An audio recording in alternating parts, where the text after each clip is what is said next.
Good evening, ladies and gentlemen, and welcome to High Top Sports Network's coverage of WPIAL 5A Northern Conference Varsity Football. Tonight featuring the North Hills Indians and the visiting Kiski area Cavaliers. My name is Josh Reckengost. I'm joined by Mark Flem on the play-by-play and Ryan Burns on camera. And before we get into the pregame, we are going to let the North Hills band take over, and it is also homecoming night here at North Hills, so we are going to turn on the crowd mic, and folks out there can get a chance to observe the North Hills band and homecoming. We'll be right back. Here is All On Board by Light 'em Up.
Ladies and gentlemen, please move your hats in honor of our great nation with the playing of our national anthem, the Star Spangled Banner.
We're united, sons and daughters, bound in love and praise for thee. North Hills High, our alma mater, ever faithful to you. Please remain standing and join the band in singing the North Hills High School alma mater.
Good evening, ladies and gentlemen, and welcome to Homecoming 2021. Please put your hands together as we welcome, now standing on the field, the 2021-2022 Homecoming King and Queen nominees.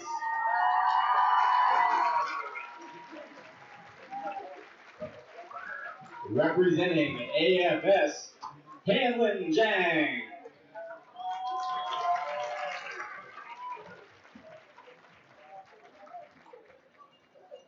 Representing Cav Club, Cameron Nelson.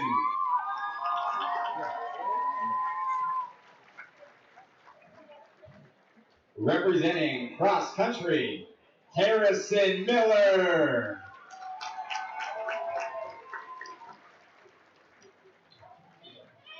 Representing Girls Cross Country, Beth Sazariano. Representing Diversity Club, Alicia Diacuto. Representing Diving, Olivia Weber. From the Environmental Club, Rachel Lang. Representing FBLA, put your hands together for Matthew Polka. Representing the French Club, Kaylee Reed. From French National Honor Society, Jennifer Snyder. Representing FTA, Morgan Ross. From the German National Honor Society, Ellie Topnick. Representing golf, Tyler Manfred. Representing GSA, Veronica Yeski. From Hands for Service, please welcome Shelby Rick. From the Hilltop Heroes Club, Tyler Zimick. Representing the History Club, Garrett Gentile. From ice hockey, Joe Truskowski. Representing inline hockey, let's hear it for Connor Radecki. Representing lacrosse, Maya Belinda. Representing National Honor Society, Lauren McCarthy. From NHTV, Aiden Porsche. Representing Dorian, Brenna Barber. Representing the orchestra, Jamie Neely. From Pottery Club, Hannah Clunan. From SAD, Katie Cochrane. From the Science Club, Jessica Calici. From the So Fabulous Club, let's hear it for Callie Pulaski. Please welcome from Slow Pitch Softball, Morgan McClure. Representing softball, Sophia Roncone. Representing the Spanish Club, Lydia Kutzer. Representing Spanish National Honor Society, Maria Chatko. From Student Council, please welcome Cassandra Cochrane. Representing the swim team, let's hear it for Owen Pasconius. From Tabletop on the Hilltop, Gianna Dunn. Representing tennis, Logan Connolly. And representing track, Sarah Fulmer. We would also like to recognize nominees not present tonight. Representing wrestling, Ethan Mikovits. From the German club, Kennedy Skirtich. From lacrosse, Connor Wisner. From speech and debate, Sydney Tyner. And from Varsity Club, Kit Bauer. We'd also like to welcome back to North Hills a big welcome home for our 2020 Queen, Trinity Malone.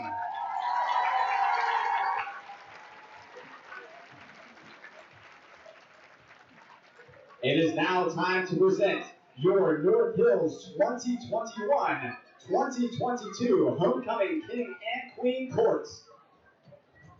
From the band, Abigail Alexander. And from Arrowhead, Jacob Rodney. Representing Best Buddies, Madison Taylor.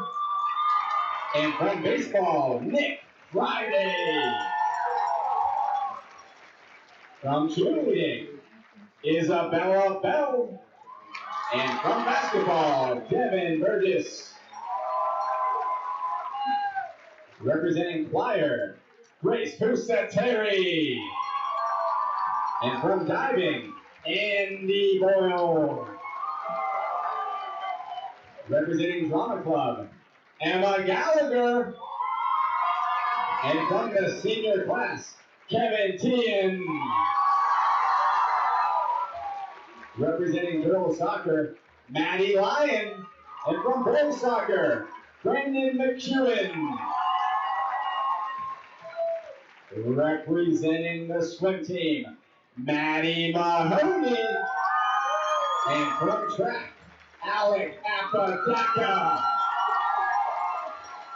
Representing volleyball, Tatum Swift. And from football, Robert Dickerson. And once more, let's welcome back at this time from the class of 2021, your 2020 North Hills Homecoming Queen, Trinity Malone.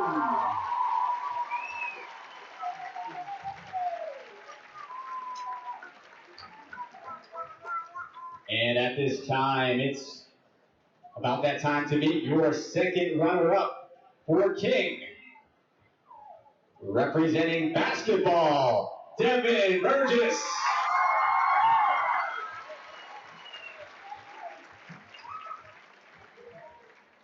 And the first runner-up for King, representing track, Alec Apodaca. And your homecoming king, representing the senior class, Kevin Tien.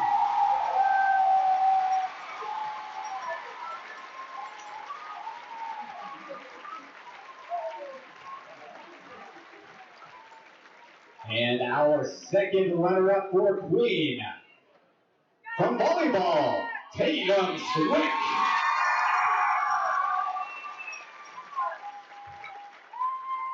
Our first runner-up for Queen, representing the band, Abby Alexander.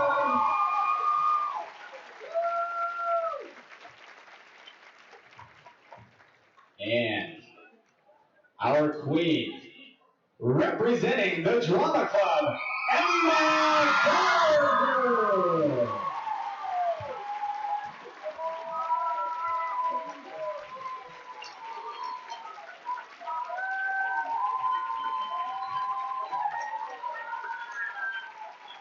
Ladies and gentlemen, one more time, please offer a warm round of applause for all of our homecoming nominees.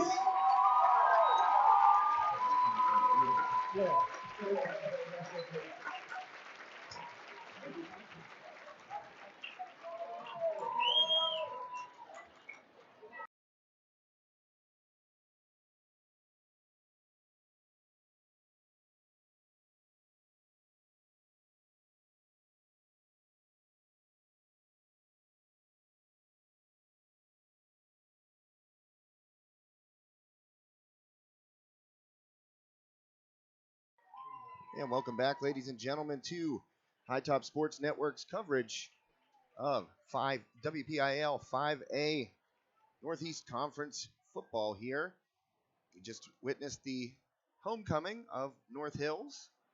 And now that we are ready to get it underway on the gridiron, my name is Josh Reckengos, joined by Mark Flem. Mark, what do you know? We got an exciting one here tonight, Josh.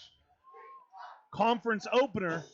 And where else would you rather be than Martorelli Stadium with all the history and all the past success of North Hills? Tonight's game should be a good one as Kiski comes in tonight undefeated at 5-0, while North Hills comes in 3-2. I guess technically coming off a win, but looking to get, I would say, on the winning ways. We'll explain. So North Hills comes into the game, as I said, 3-2 tonight, but their last game was a 1-0 victory against Woodland Hills. It was a forfeit victory due to COVID. So you go back to the actual last two games that North Hills played, and I would guess they were two games that the Indians would like to forget. Their last game played was against Moon, a 38-7 defeat. Prior to that, they played Seneca Valley, and it was a 17-7 defeat. So I think it's safe to say that North Hills is going to be looking to get back on the winning track. Yeah, and we saw Kiski maintain that unbeaten record with a 7-0 victory over West Allegheny. The only score of the game, a 37-yard Brock Wilkins touchdown run with just over 6 minutes remaining. We're less than 2 minutes away from the opening kickoff tonight, and there's a lot of things that we could discuss about tonight's game. Let's get you caught up on the North Hills side. For North Hills, the Kiski area defense is certainly going to have some players to keep an eye on, a lot of weapons on the offensive side, led by Robert Dickerson and Liam Tracy. Robert Dickerson has scored the last 2 touchdowns for North Hills, and on the season, he has 5 total touchdowns, 2 of them by a punt. So to say that Dickerson is a threat on all sides of the field would be an understatement. As for Liam Tracy, in his last game, 2 games ago against Plum, he recorded well over 100 yards rushing and 3 TDs. He comes in tonight's contest with 5 total TDs, rushing and receiving. So the Kiski defense will certainly have their hands full with Tracy and Dickerson at quarterback. John Green leads the way, and definitely a dual threat. Somebody you're going to have to keep an eye on, as he has thrown and rushed for several touchdowns on the season. So the Kiski defense, we talk about them all year long, going to have their hands full with a lot of weapons on the Indian side. Well, one thing you mentioned in the pregame, in the lead here, was the past success of North Hills. Always an explosive offensive team as long as I can remember. And a joy here to be able to call a game at historic Martorelli Field. I've only ever been here one other time in Martorelli Stadium. That was a few years ago for a newspaper, so first time in the press box. Really enjoying it up here. Great view, even though I'm kind of blocked out a little bit on the left corner. I'm going to have to crane my head out. Hopefully I don't get into Ryan's shot too much. So if you're talking about the North Hills offense, then I guess you have to talk about the Kiski defense. And it seems like I'm a broken record every Friday, because while the Kiski offense has certainly contributed in all the games this season for the Cavaliers, I think it's safe to say that the defense has been the name of the game. Through 5 games so far this season, the Kiski defense is allowing just over 11 points a game. 7 members of the defense have recorded at least an interception and or fumble recovery. And one of those players, actually 2, have been named High Top Sports Players of the Game. So Kiski certainly well balanced, and the defense is where it's at for the Cavaliers. Well, our player of the game sponsor is Ramsey's. Is that correct, Mark? Yes, Brock Wilkins and Braden Dunbar. So As we see Braden Nunmeyer walking out on the field right now, the captain's going to exchange greetings. We're just a few seconds away from the opening kickoff. Let's talk a little bit about the Kiski offense. I think last week we mentioned Brock Wilkins. I think Brock Wilkins, in his return to action on the offensive side, has added another dimension to the Cavaliers. You saw it early on in the season as Brock Wilkins and C.J. Hepler were providing kind of the lightning and thunder from the backfield for Kiski area. In 1.5 games, Brock Wilkins was only able to play on the defensive side. So with him being back in the mix and providing that extra little power boost from the backfield, I think it was a big boost, not to be redundant, for the Cavaliers offense. They're just about to get this one underway here, Mark. Big battle here. See if Kiski can remain unbeaten. 5-0 for the first time since 1986. That's quite a while. You know what? And I was on this earth, so that makes me feel even older. Yeah, I was 8 years old the last time that happened, so it's certainly been a while. You mentioned Kiski coming into the contest undefeated the first time since '86. They're also looking to end a streak, as their all-time record against North Hills is 0-5. Wow. Kiski comes in after a defeat last year. I believe it was at home to North Hills, 42-20. And in their last 3 contests, the Cavaliers have been outscored 111-55. So while they're looking to extend one, Kiski certainly on the flip side looking to end one. And nice little nugget of information there, Mark. We'll end it here and get ready as Cody Dykes sends a squib kick down the middle, picked up at the 14-yard line. Down the left sideline and forced out of bounds by Edward Colvin. Returned by Dickerson. And that's where the Indians will take over. 1st and 10 from the 20.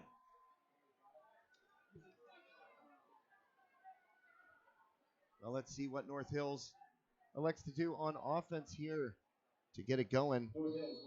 In this Northeast Conference opener, finally section play underway for the Cavaliers.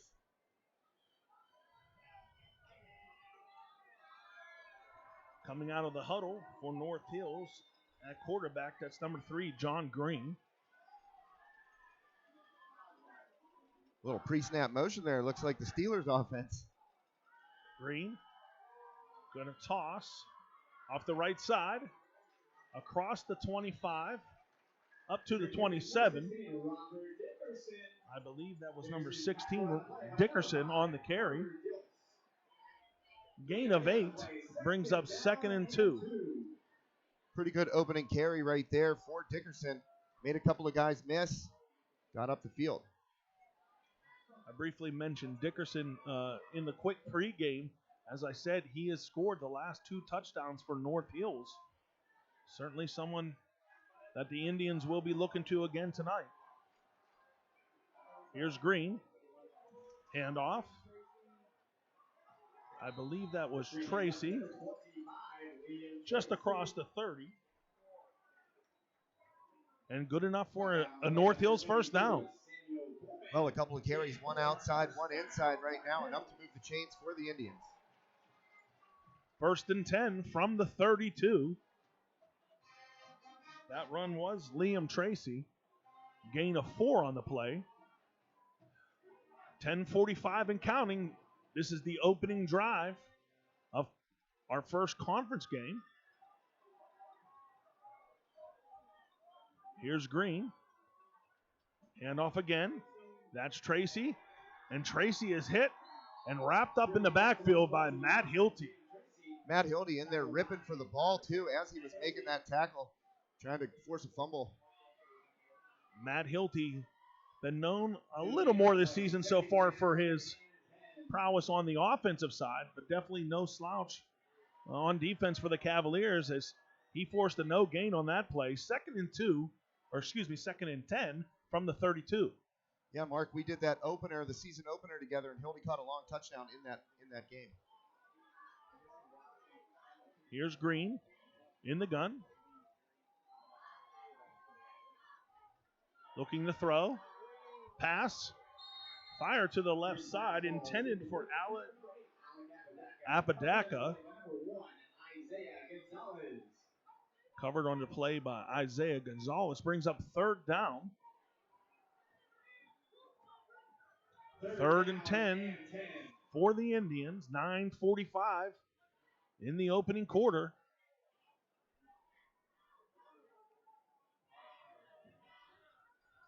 A lot of fans underneath us here on the North Hill side, as expected.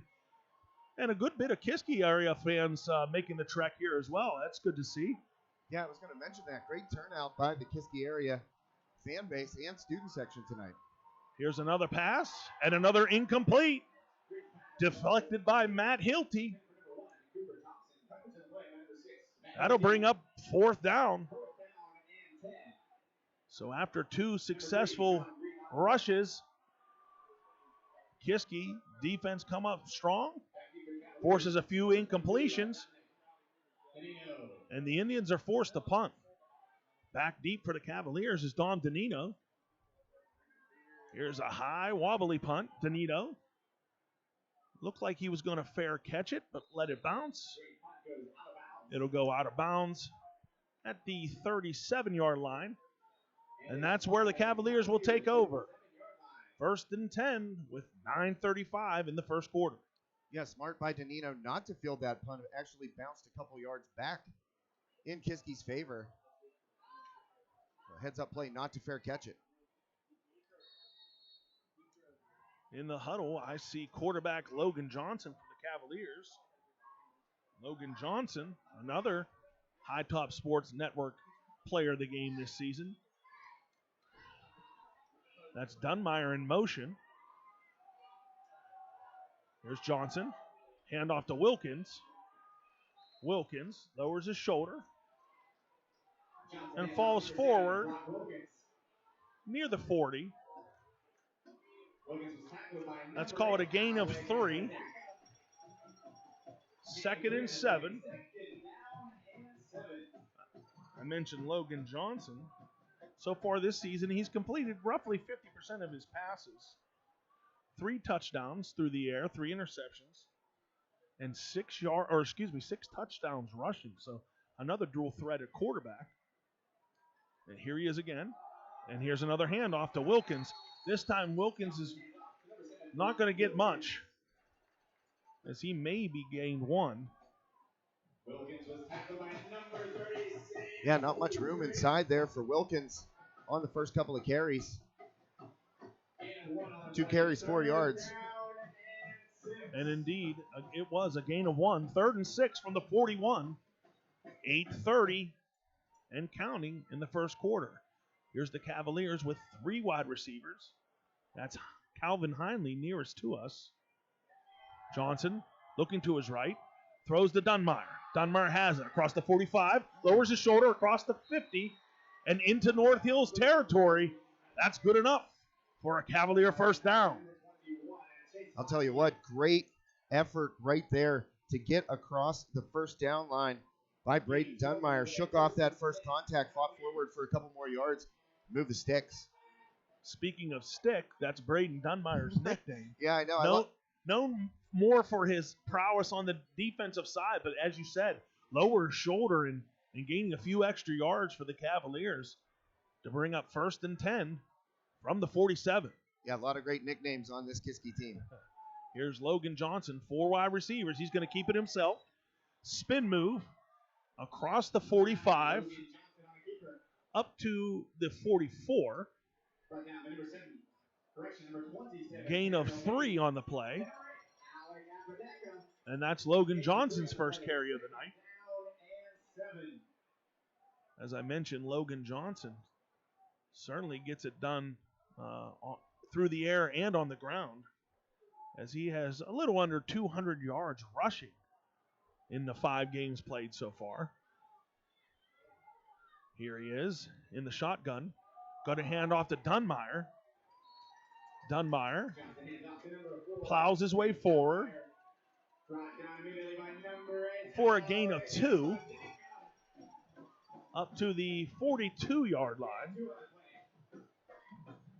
And that'll bring up a 3rd and 5 with 6:40 in counting. Third down and 5. Well, no surprises by Kiski, obviously running up the middle, plowing forward, a couple yards here, a couple yards there. Johnson able to complete that rollout pass to Dunmeyer for the first down, see if they can move the chains again. Cavaliers with 3 receivers to the left side. Quick screen, that's Matt Hilty. Hilty tries to make a move and avoid a tackler, and he's not going to go much past the line of scrimmage, maybe a gain of 1. And that'll bring up a 4th and 4. And it looks like the Cavaliers punt team will take the field. Well, right now you can pin them deep, see if that defense can stand up. They got a nice little break there. Weren't on the field very long to begin with, but got to sit down for a few minutes. Back to receive for the Indians is number 16, Robert Dickerson. And that's all-conference punter Cody Dykes, awaiting the snap at the 45 for the Cavaliers. Here's Dykes. Oh, that punt looked like it was tipped. Signaled by the referee that was the case. So a tip punt down at the 30, and what would have appeared to be deep position or good field position for the Cavaliers to pin the Indians back will now be a 1st and 10 from the 29. Yeah, things could have gone a lot worse though, Mark. That was a break right there for Kiski. I agree, considering the circumstances. To get something out of that was very fortunate for the Cavaliers. 1st and 10, 5:24 in the opening quarter. Here's Green for the Indians. Back deep. Man in motion. Here's Green going long. And the pass is caught. What a catch by Cooper Thompson. Well, Isaiah Gonzalez had good coverage on that. Just a tremendous catch by Thompson to be able to haul in that long bomb. It looked like Logan Johnson, that was number 1. Isaiah Gonzalez for the Cavaliers had a beat on it. But the other number 1 in the red jersey, Cooper Thompson, was able to come up with it. And a big first down for North Hills. Heck of a play. 1st and 10 from the Kiski 40. Here's a fake handoff. And another pass. And in and out of the hands of Chase Foskey. I was just about to say another completion. And Foskey was unable to hold on. That was 6. And I mean, nobody feels worse right now than Foskey. Perfectly thrown ball right on his hands. He could have walked into the end zone. Just a tough break right there for the Indians. A beautiful play action pass and right on the button. And Foskey was unable to hold on to it, as you said. Big break for the Cavaliers as Foskey would have walked into the end zone. 2nd and 10 from the 40. Here's Green. Rolling to his right. Looking deep. He's got a man wide open down the field. Instead, he throws to number 27, Tanner Ilnicki. Green had a man wide open. I believe that's Logan Johnson, not the Kiski version. Number 88, yeah. Yes, number 88 in the red jersey was wide open inside the 10-yard line.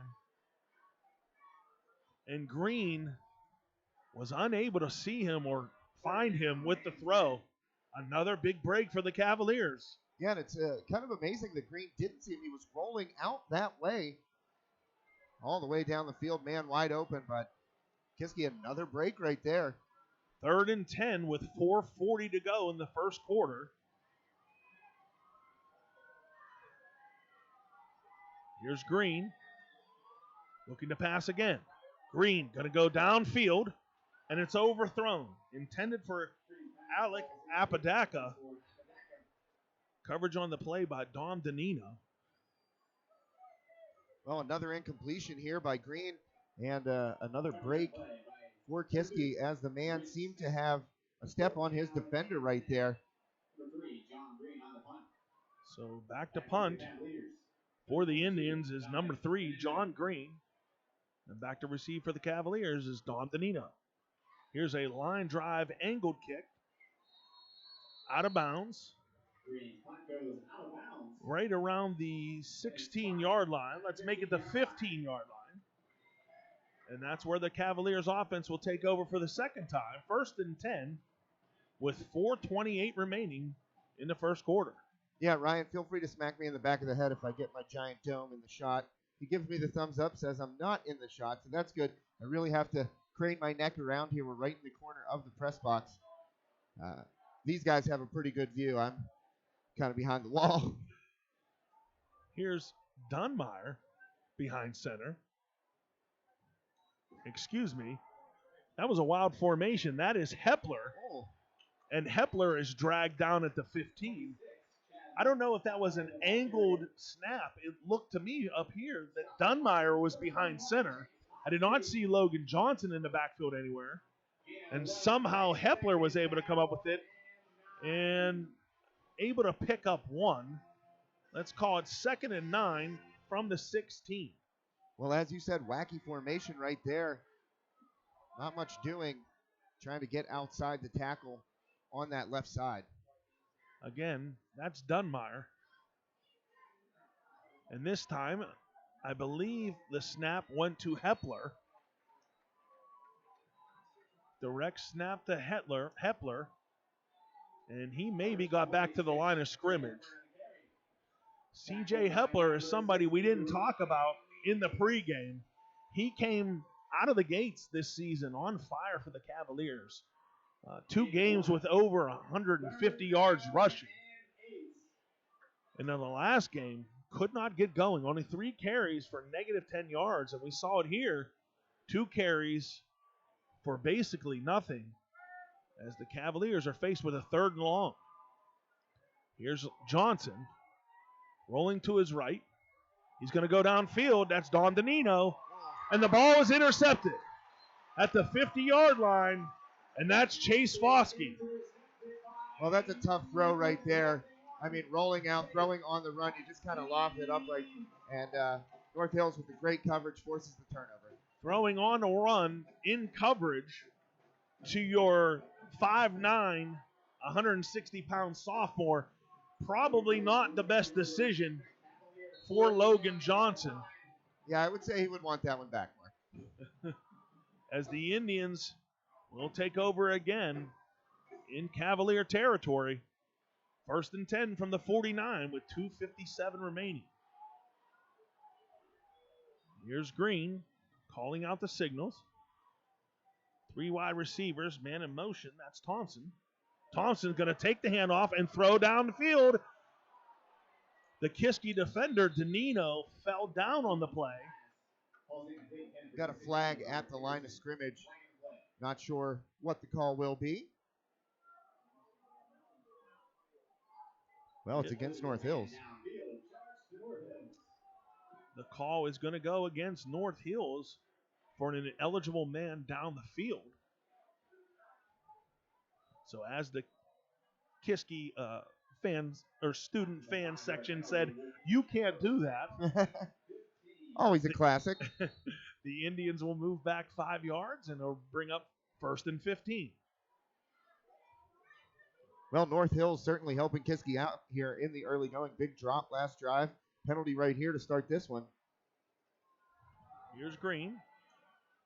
Ooh. And off to Tracy. He collides with his own man and somehow is able to regain his balance and pick up a few yards on that play. Well, that was Foskey again coming in motion and just collides with Tracy as soon as he gets the handoff. Lucky that couldn't, ball didn't pop out of there.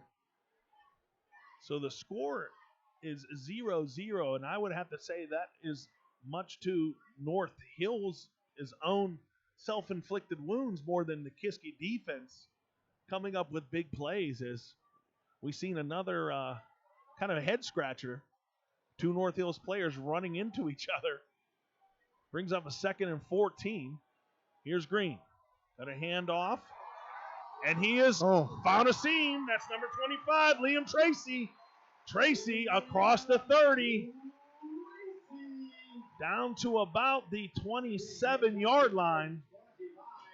Big gain for the Indians and another first down.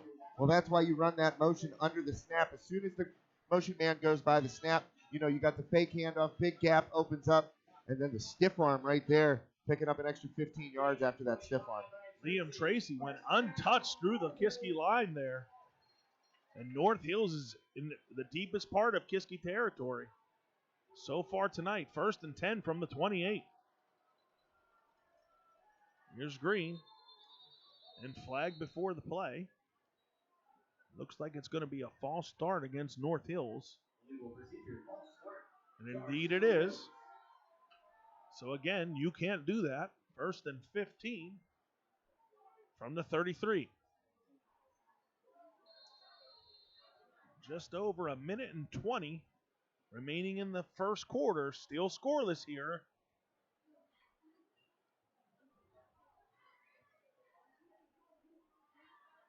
North Hills comes out of the huddle with 3 wide receivers, 2 to the left.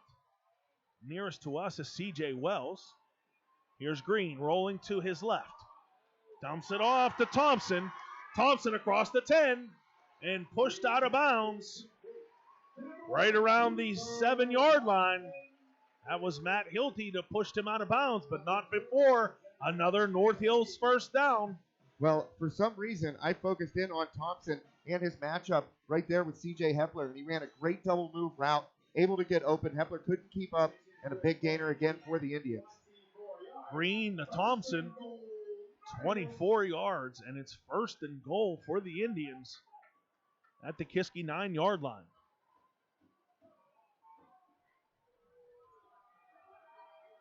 Here's Green in the gun. Going to hand off to Dickerson, and Dickerson has nowhere to go as he is swarmed by several white jerseys and ultimately brought down by number 8. That's Deshaun McBride. Well, we saw Dickerson do something similar on that kickoff return, trying to go backward to then go forward. He made it work on the kickoff return. Didn't work right there. Nothing doing as Deshaun McBride was able to find his way into the backfield and wrap up Thompson. A 10-yard loss on that play. And with 15 seconds on the game clock, this should be the last play of the opening quarter. Here's Green. Handoff to Tracy. Fake handoff. Green still has it. He's rolling to his right. He's going to keep it and run out of bounds just shy of the 15-yard line. Green with a nice fake handoff to Tracy, but credit the Cavaliers defense as there was nowhere to go. Good. 2 seconds left on the clock, so we'll get another play here. I was going to say good pressure and pursuit by the defense right there. Flush Green out of the pocket, had nowhere to go downfield, just ran out of bounds. 3rd and goal from the 16. 4 wide receivers this time. That's Dickerson nearest to us. I believe that is Thompson in the slot. Here's Green looking for Thompson. Firing, and it's intercepted in the end zone by Don Danino. Don Danino looked like he was going to take it out, tried to kneel, and then noticed that he might have been out of the end zone. And unfortunately or fortunately for the Cavaliers, depending if you're a glass half full or glass half empty, Kiski will take over with their backs against the wall. Well, Danino got the pick. Great play, maybe a little too excited. Probably should have just went down when he picked that ball off. And then that is the last play of our opening quarter. So let's take a quick break, and we'll be back with the second quarter. High Top Sports Network. Arms Care, located at 85 Glade Drive in Katanning, provides the highest quality medical equipment, supplies, and service for use in your home. After an accident, illness, or surgery, the caring professionals at Arms Care can assist you in getting the appropriate medical equipment into your home where you can make the most progress on your recovery. ArmsCare offers 24/7 emergency service as well as a wide variety of specialized medical equipment, and their experienced staff is committed to helping you or your loved one regain normalcy by providing the highest level of quality home care equipment, supplies, and service. Contact ArmsCare at 724-545-3200 today. Welcome back to Martorelli Stadium. After one quarter, the score remains zeros on both sides as Kiski area just dodged another bullet. North Hills was inside deep in the Cavalier territory, and Dom Danino was able to intercept a pass in the end zone. Unfortunately for the Cavaliers, he was unaware of where he was on the field and he stepped out of the end zone, and the Cavaliers offense will take over on the 1 yard line. Here's Johnson, handoff to Wilkins, and Wilkins lowers his shoulder across the 5 yard line. Flag came in late. Wilkins was able to pick up 4 or 5 on the carry, but let's see what the flag is here. Penalty, face mask against North Hills. So another big break for the Cavaliers, as this will march the Kiski offense up to the 22 yard line.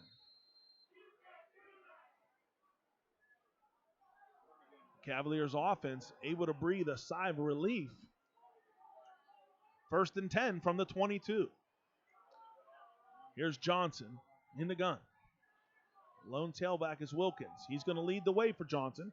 Johnson avoids a tackle and works his way across the 30 up to the 31 yard line. Pickup of 9.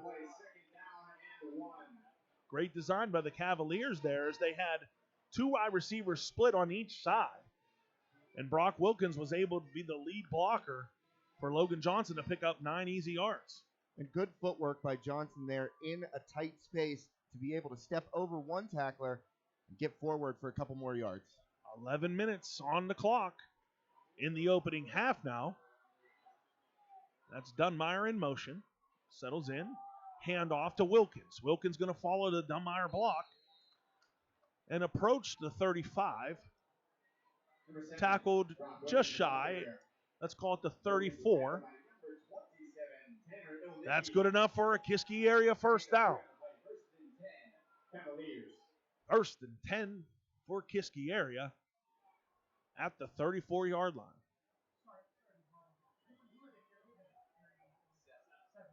Well, nothing Kiski would like more than to have a long, sustained drive coming off their 2 yard line. If anything, just to flip that field. But obviously, points the ultimate result. Flip the field and give that defense some time to regroup and talk about, what's been going on the opposite side of the ball. Here's Johnson. Nothing downfield, so he's going to roll out, and he's going to be hit. Smashed by 2 North Hills defenders at the 46 yard line. Tackle on the play. One of them, I believe, was Sam Coldren. Didn't get the other number for North Hills, but a big hit on Logan Johnson as he was hit on both sides just after picking up 2 yards. 2nd and 8 from the 36. Again, 4 wide receivers for the Cavaliers. I believe that's Dunmeyer in the backfield. And he'll lead the way for Johnson. Johnson is brought down by number 8. That's Alec Apodaca. As Johnson picked up maybe 1. 3rd and 7 from the 37. Dunmeyer tried to lead the way there for Johnson. Apodaca was able to shake off his block and come up with a big stop and force a 3rd and long for the Cavaliers. 3rd and 7 from the 37. Here's Kiski area, 4 wide. Dunmeyer in the backfield. Johnson Takes the snap. Right before flags come out. And a false start by the Cavaliers offense. Legal procedure charge for Cavaliers. 5-yard penalty, 3rd down and 12. So the "you can't do that" goes against the Cavaliers this time. And Kiski's offense will be faced with a 3rd and 12. And as we've seen, Kiski's offense not really built to get those big chunks. It's more of a grind you down into the dirt type of offense. So let's see if they can get that 12 yards and pick up the first down here. Here's Johnson. Looking, rolling to his left. Looking downfield. Firing downfield. He's got a man open. That's Matthew Hilty. And Hilty cannot come up with it. In and out of the hands of Matthew Hilty at the 15-yard line.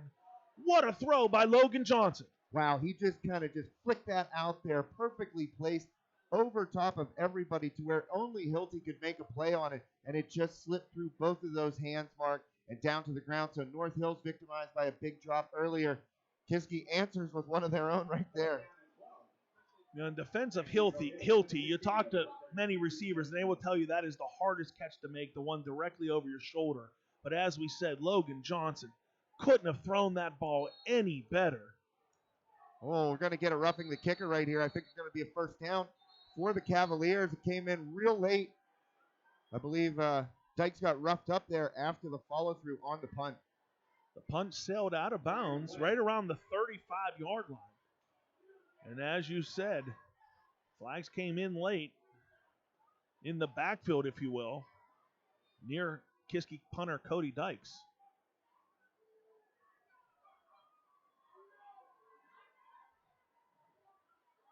The referees are going to explain to head coach Pat Carey the foul in the play. I believe it was a dead ball foul.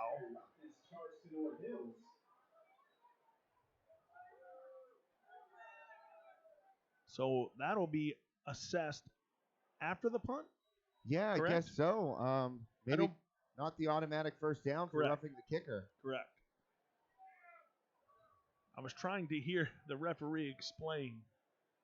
It's obviously pretty difficult being up here in the booth. Yeah. But I heard him mention to the head coach for North Hills, Pat Carey, that it was after the play. It wasn't unnecessary roughness. So here's North Hills taking over at the 20-yard line with 8:05 remaining in the second quarter. Here's Green. Back deep. Hand off to Tracy. Tracy tries to make a move off the right side. Works his way across the 20. Up to the 23. Forced out of bounds by Carter Diltz. And I believe LeBrin Smith as well. Let's call it a gain of 4. 2nd and 6 from the 24. Timeout by North Hills. That'll be the first of the evening for either team. So as we have a timeout, let's take a quick timeout here as well. You're listening to the home of Cavalier football, High Top Sports Network. Protecting the things you love and how you do so is among the most important decisions you'll ever have to make. TGIF Solutions can provide you with the peace of mind by supplying answers to all of your insurance needs, whether it be home, auto, business, life, or farm coverage. Contact the team at the Shellhammer Atwood Agency today in West Katanning to be sure that you, your loved ones, and the things that matter most stay safe when it matters the most. TGIF Solutions, insurance for what matters. Welcome back to Martorelli Stadium as we are still scoreless here in the first half. 7:58 remaining in the second quarter. Here's 2nd and 6 from the 24 for North Hills. That's Green. Back deep for the Indians. Tracy, the lone tailback. Hand off to Tracy. Tracy is hit and stuffed right at the line of scrimmage by Jack Kreider. Great job by Kreider. Fight his way through the line and hit Tracy as he was able to pick up maybe a half a yard on the play. 3rd and 5 from the 25. 3rd down and 5.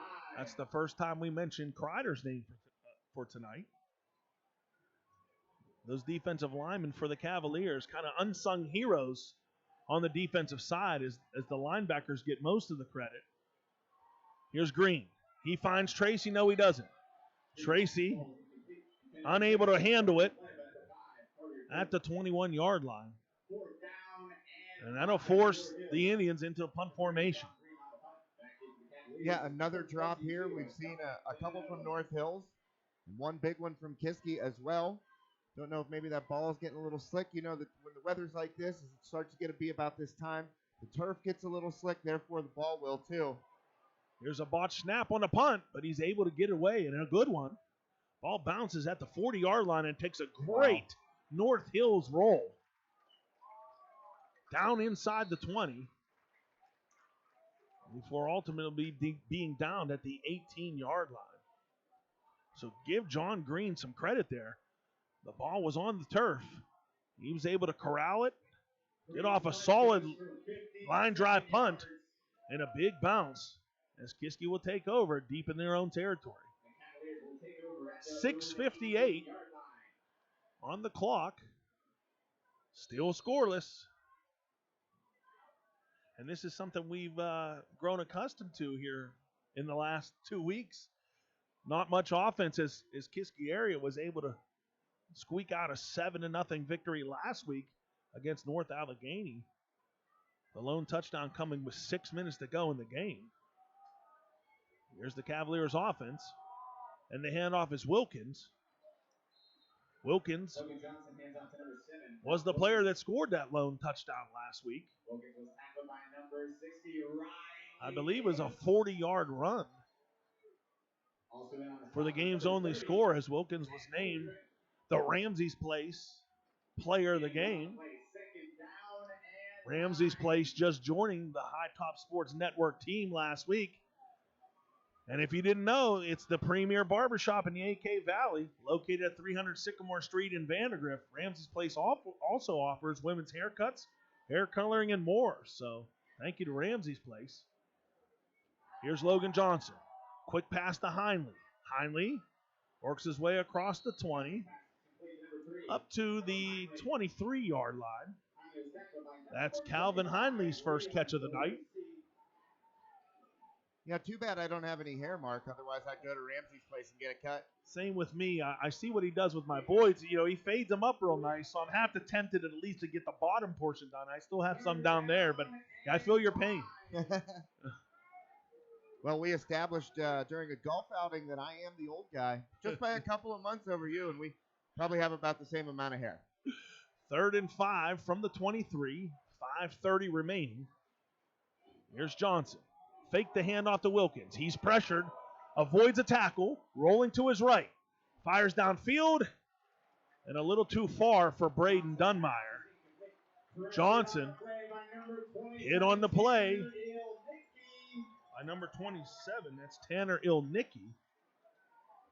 Well, Ilnicki got in there to lay the wood, Mark. I mean, that was a big shot. Johnson throwing on the run, ribs exposed, and Ilnicki perfectly in that tackle zone, drilled him. And the throw went high. I was about to say the senior quarterback got up a little slow on that play. See what happens as he also plays on the defensive side for the Cavaliers. Back deep for the Cavs. 4th and 5 is Cody Dykes again. Here's Dykes. Gets off a high spiraling punt. That's caught, and the ball's on the floor. Caught by number 16, that was Robert Dickerson. I didn't see a fair catch signal as he was hit right as he made or attempted to make the catch. Dickerson was fortunately able to come up with the ball, and I saw him signaling for a flag, but I did not see a signal for a fair catch. Well, there was no signal for a fair catch, and the person that hit him was one of his own teammates. The gunner for Kiski ran one of Dickerson's teammates right into his hip. That caused a fumble, so that's why there was no flag. North Hill's able to come up with it, and they'll take over at the 44 with 5:15 on the clock. Here's Green with 4 wide receivers. He's looking right. He's going to fire downfield. That's number 16, Robert Dickerson. Dickerson made the catch. Unfortunately, he was unable to get a foot in bounds. Referee right on the spot ruled that Dickerson was unable to come up with that in bounds. Right on the spot indeed, but I mean, from up here, we had a perfect vantage point for it, and that's one of the ones where you kind of, that was pretty close. Well, you have the monitor over there. See if you can find it on the replay. I'll buy us some time over here, and you can investigate if you'd like. 2nd and 10 from the 44. Again, the Indians. 2 wide receivers to the left, 1 on the right. In motion, that's Dickerson. Green, going to throw again. And another incompletion. This time intended for C.J. Walls. Walls made a diving effort for that pass, but just couldn't come up with it. Just out of his reach. Josh Schreckengoss, the man on the spot with the replay, looking at our guy Ryan Burns.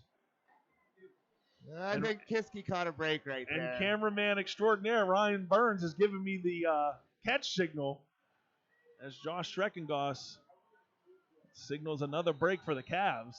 Well, LeBrin Smith got a push on Dickerson right as Dickerson made the catch, but I really think he got 1 foot in, and that's the rule in high school football. Looked like a catch even after the replay. So fortunately, no replay in high school football. As we said, the referee on the spot ruled that it was out. The receiver was out of bounds. North Hills takes their 2nd timeout of the half. We'll keep it here. 5:04 remaining in the opening half. Stay tuned with us for the Shevlin Concrete Construction halftime show. Shevlin Concrete Construction, Western PA's choice for customized driveways, floors, patios, and more. Named the 2020 winner of Trib Total Media's Best Construction Company, Shevlin Concrete Construction has more than 25 years of experience. You can stand on craftsmanship, integrity, and tradition with Shevlin Concrete Construction. Call today for a free estimate and design consultation at 724-681-4526 or like them on Facebook. That's Shevlin Concrete Construction, 724-681-4526. Mark, right before this play, we got a score update. Another game that we have tonight on High Top Sports Network. Knock hosting Indiana. Knights now up 14-6 in the 2nd quarter. Right about to be halftime there. We are scoreless here with 5:04. Here's Green looking to throw. The pass was intended for Dickerson, but LeBrin Smith was all over the coverage there, and Dickerson was unable to come up with it. So the Indians punt team will take the field again. 4th and 10. Back deep to receive the punt for North Hills is John Green. Back deep for the Cavaliers is Don Danino. Here's Green. Gets off a high spiraling punt. Forces Danino back to the 10-yard line. He loses his footing, and he's going to be down inside the 10, right around the 8-yard line. Right there, you saw it, Mark. The turf is getting slick out there. That, early fall, cooling off. That field turf gets really slick, and it caught Danino again. You took the words right out of my mouth. We have seen several players lose their footing, seen the ball hit the ground a few times, in and out of several players' hands. A lot of miscues and unfortunate or fortunate breaks, however you want to look at it. Right. 1st and 10 from the 8-yard line. Here's that weird formation for the Cavaliers. That's Hepler going to try the right side. And Hepler is going to go nowhere. Maybe a gain of 1.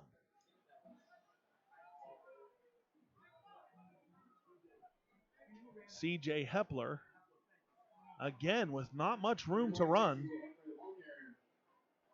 As I said, he was the Cavs' go-to guy in the backfield for 2 consecutive weeks. Well over 100 yards rushing. Last game, only 3 carries for negative 10 yards, and tonight, maybe a yard or 2 on a handful of carries. So the Cavaliers faced with a 2nd and 9. Here's Johnson, looking right, throws right. A pass intended for Heinley. Heinley lost his footing, and the ball went in and out of his hands. You mentioned it earlier, Josh. The Cavaliers' offense is not built for distance plays. You know, we've seen power running or timely running. If you know, in the case of C.J. Hepler, you know, find spots in the middle, maybe find an edge. But the passing plays certainly aren't designed to go downfield for extended yards, and it's hampered Kiski so far. 3rd and 9. Here's Johnson, pressured, finding his way across the 10 and the 15 as he's thrown out of bounds near the first down marker. It looked to me like he was just short of the stick, but again, a referee right on the spot, and they will signal a Cavalier first down. I think the North Hills defender kind of rolled Johnson toward the first down marker and kind of helped him out as Johnson extended that ball. Gets Kiski a big first down. A huge first down with 3:38 and counting. The Cavaliers working their way up the field. 1st and 10 at the 19 now. 2 players in the backfield. That's Dunmeyer and Wilkins. The handoff is to Wilkins. Wilkins going to try the left side, and he's going to fail. Wilkins, no room to run as he was swarmed by 2 or 3 red jerseys. Number 4, Jaden Smith, and I believe Alec Apodaca. Gain of maybe 1. Let's call it 1. 2nd and 9 from the 20. Tip of the ball just on the 20-yard line. 2:50 and counting on the clock here in the second quarter. No score. Here's Johnson. Going to toss it to Wilkins. Wilkins across the 20. Lowers his shoulder at the 23. And is tripped up. I believe just shy of the 24-yard line. Let's call it the 23. So 3rd and 6. A long 6. Just over 2 minutes remaining.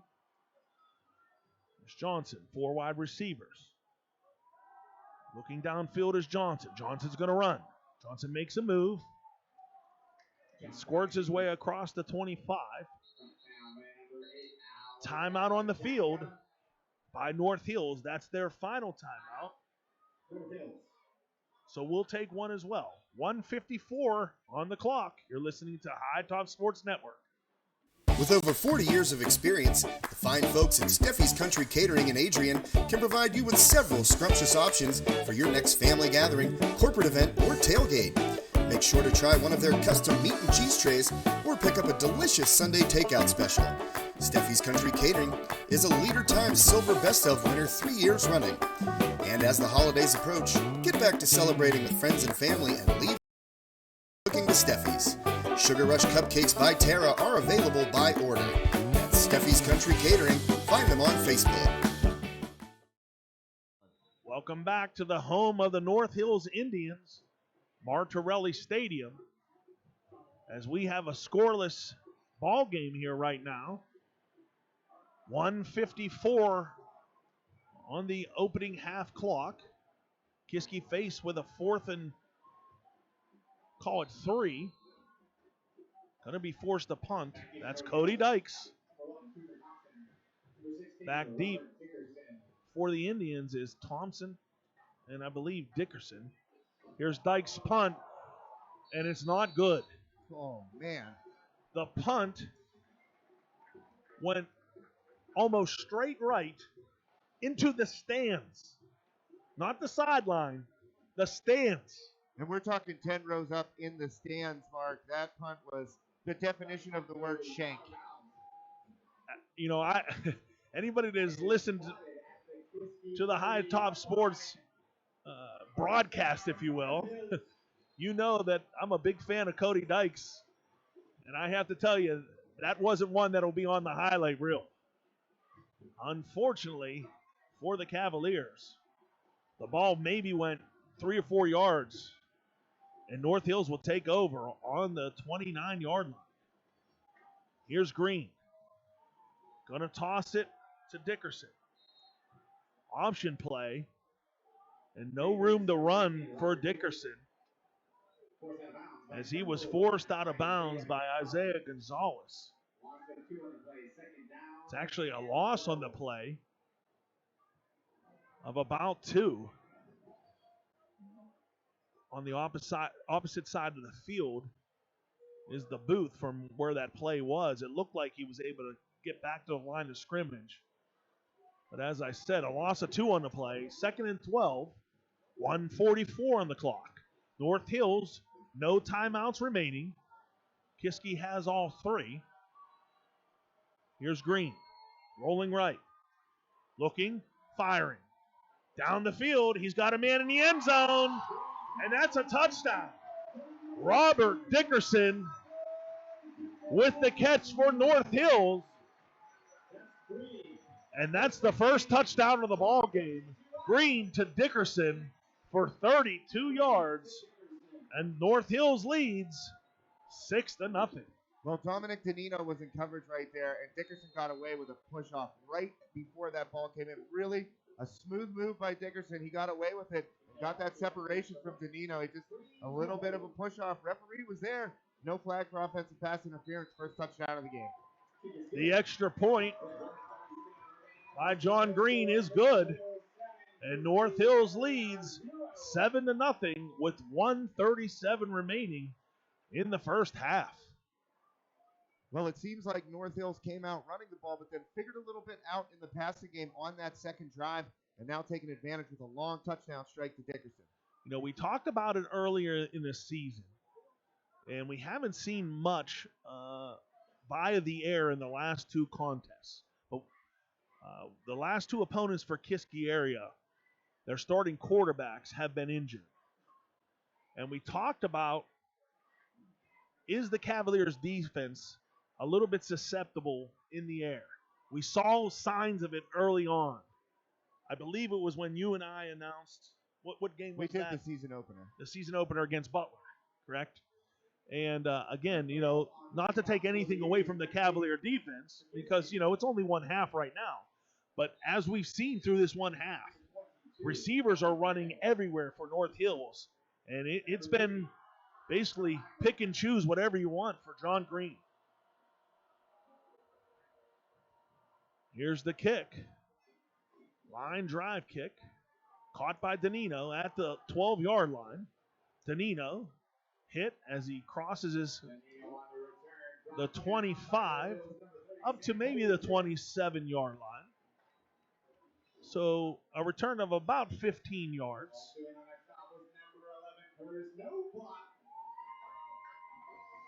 Kiski will take over with 1:31 remaining in the second quarter. All 3 timeouts. 1st and 10 from the 28. Here's Logan Johnson. Looking downfield. Rolling to his right. He's pressured, and he's down. Sack on the play by number 30. That's Sam Coldren. As Logan Johnson had nowhere to go. He had 3 wide receivers to his left, 1 to his right. He rolled to his right, and that option was basically eliminated, and there was nowhere to run. As Sam Coldren comes up with a 6-yard loss for the Indians. Under a minute as the clock continues to run. I doubt Kiski will be in any hurry to run many more plays. North Hills has no timeouts left. Handoff to Dunmire.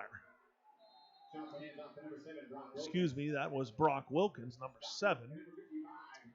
Wilkins, pickup of maybe 1.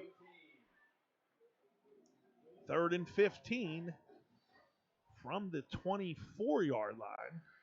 19 seconds on the play clock. The game clock, 10 seconds on the game clock. The play clock is off, so I believe that will be the last play of the opening half. And indeed it is. With zeros on the clock, that's it through 2 quarters. North Hills leads your Cavaliers 7-0. Stay tuned for the Shevlin Concrete Construction halftime show.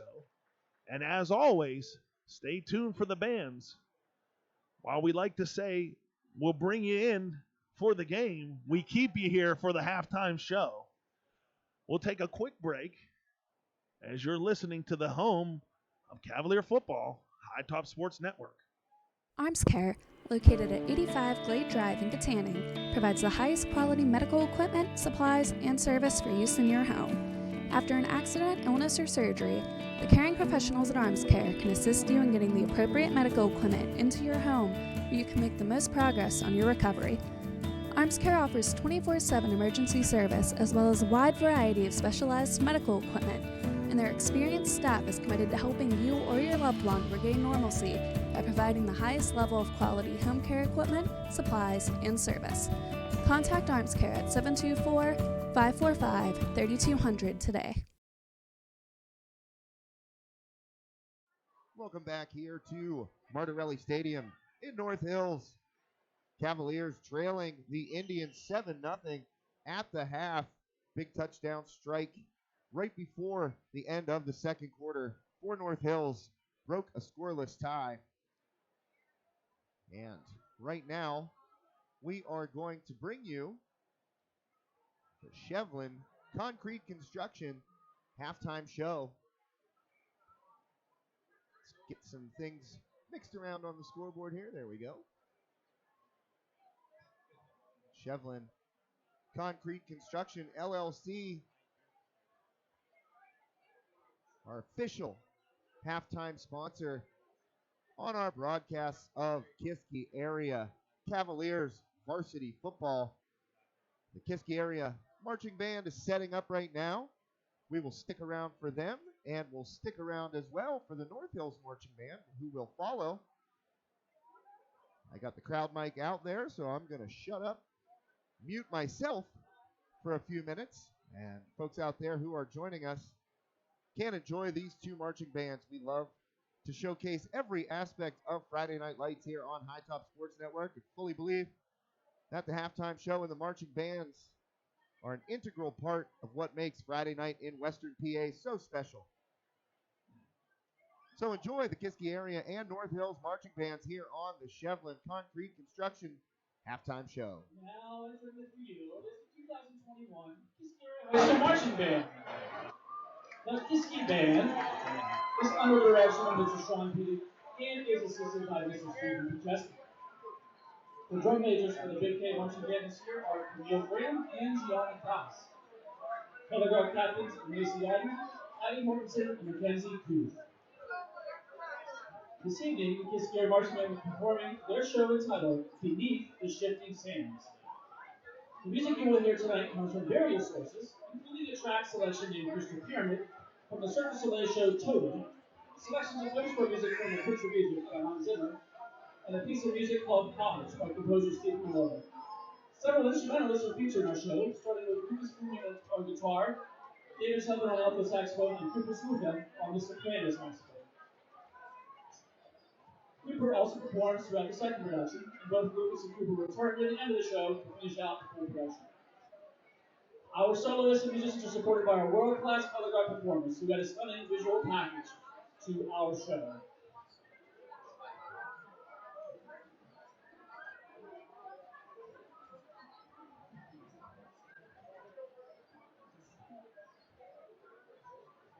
And now, without further ado, Ladies and gentlemen, performing the show beneath the shifting sands, here is the Kiski Area High School marching band.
Ladies and gentlemen, the Kiski High School marching band. On behalf of the entire Kiski marching band and each of our districts, we'd like to thank you for watching tonight. Look forward to seeing you next time. Thank you.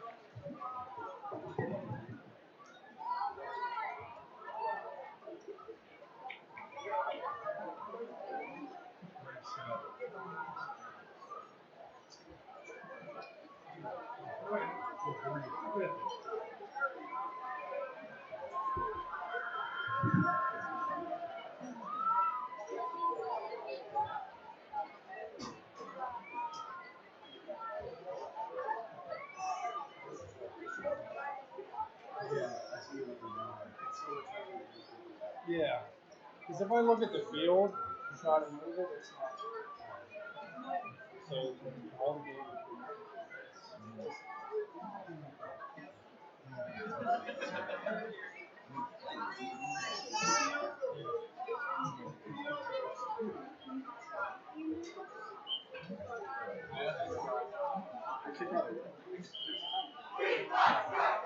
Ladies and gentlemen, presenting the band of Pride Traditional Excellence, the award-winning Northwest High School marching band, led on the field by drum major Brenton Perkins.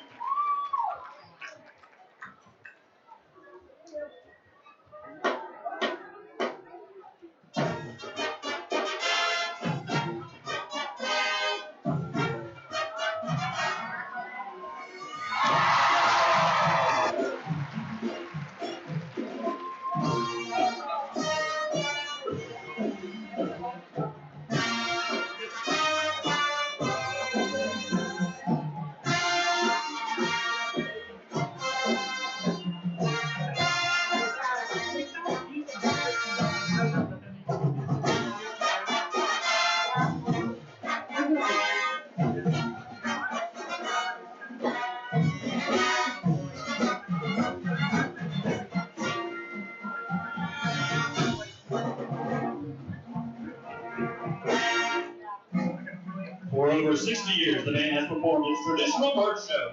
From Susan to King, the band has played marches of all genres. Walt Disney was a pioneer in animation and in the movie industry. Some of his greatest accomplishments will forever be in our hearts and minds. But once again, we bring you to the wonderful world of Disney, march show style. To start off our journey, here is two iconic Disney pieces from one of his original works. March to the band's traditional, the Counter March.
If there was ever a ride in the world that would rage into our blood, it would be this one.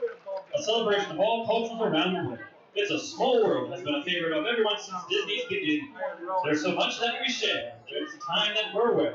It's a small world after all. Yeah, I had relatives. I've never seen them. Yeah, I know that. I've lived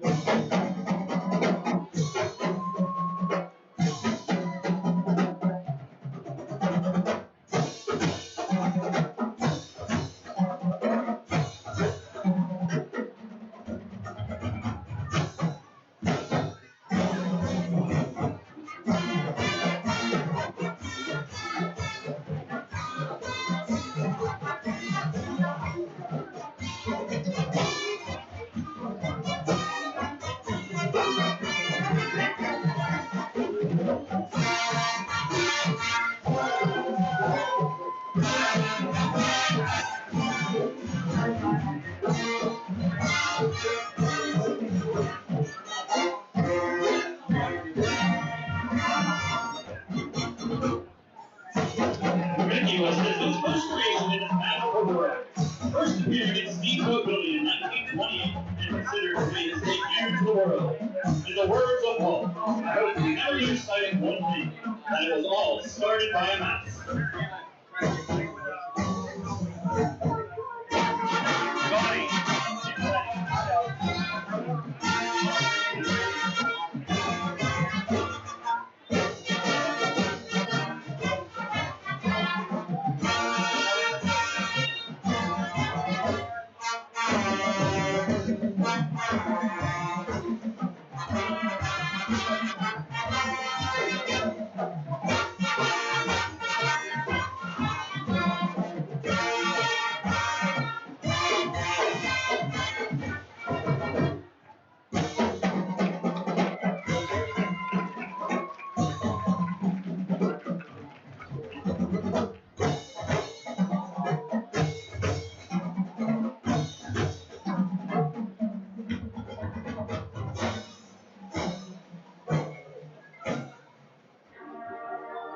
Thank you so much for taking this journey through the magical world of Disney with us tonight.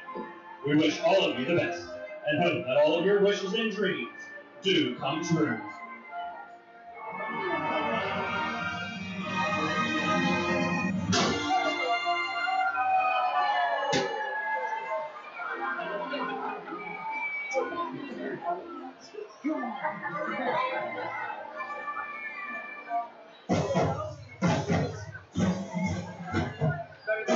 Is that Bluebird on my shoulder? Here is Super Unite!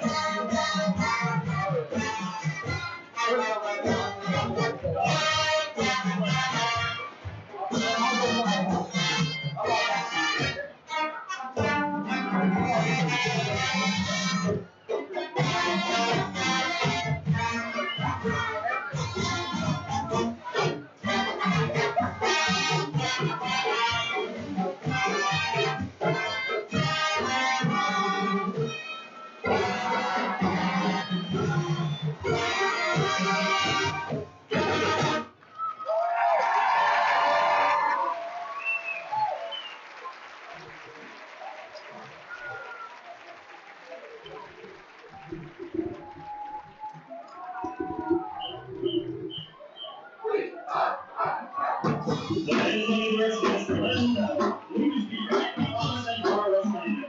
Laminate sponsors, Katie's Business School. Creative sponsor, Man Body. Frontline instructors, Go West. Thank you for your kind attention this evening. And let's go! Indians! Spectacular performances by both bands, Kiski area and North Hills, putting on a show for the Shevlin Concrete Construction halftime show. Shevlin Concrete Construction in Western PA's choice for customized driveways, floors, patios, and more, named the 2020 winner of Trip Toto Media's Best Construction Company. Shevlin Concrete Construction has more than 25 years of experience. You can stand on craftsmanship, integrity, and traditions with Shevlin Concrete Construction.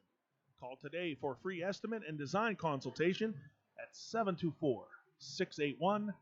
724-681-4526 or like them on Facebook. That's Shevlin Concrete Construction, 724-681-4526. We are just over 2 minutes away from the second half kick. North Hills leads the Cavaliers right now 7-0.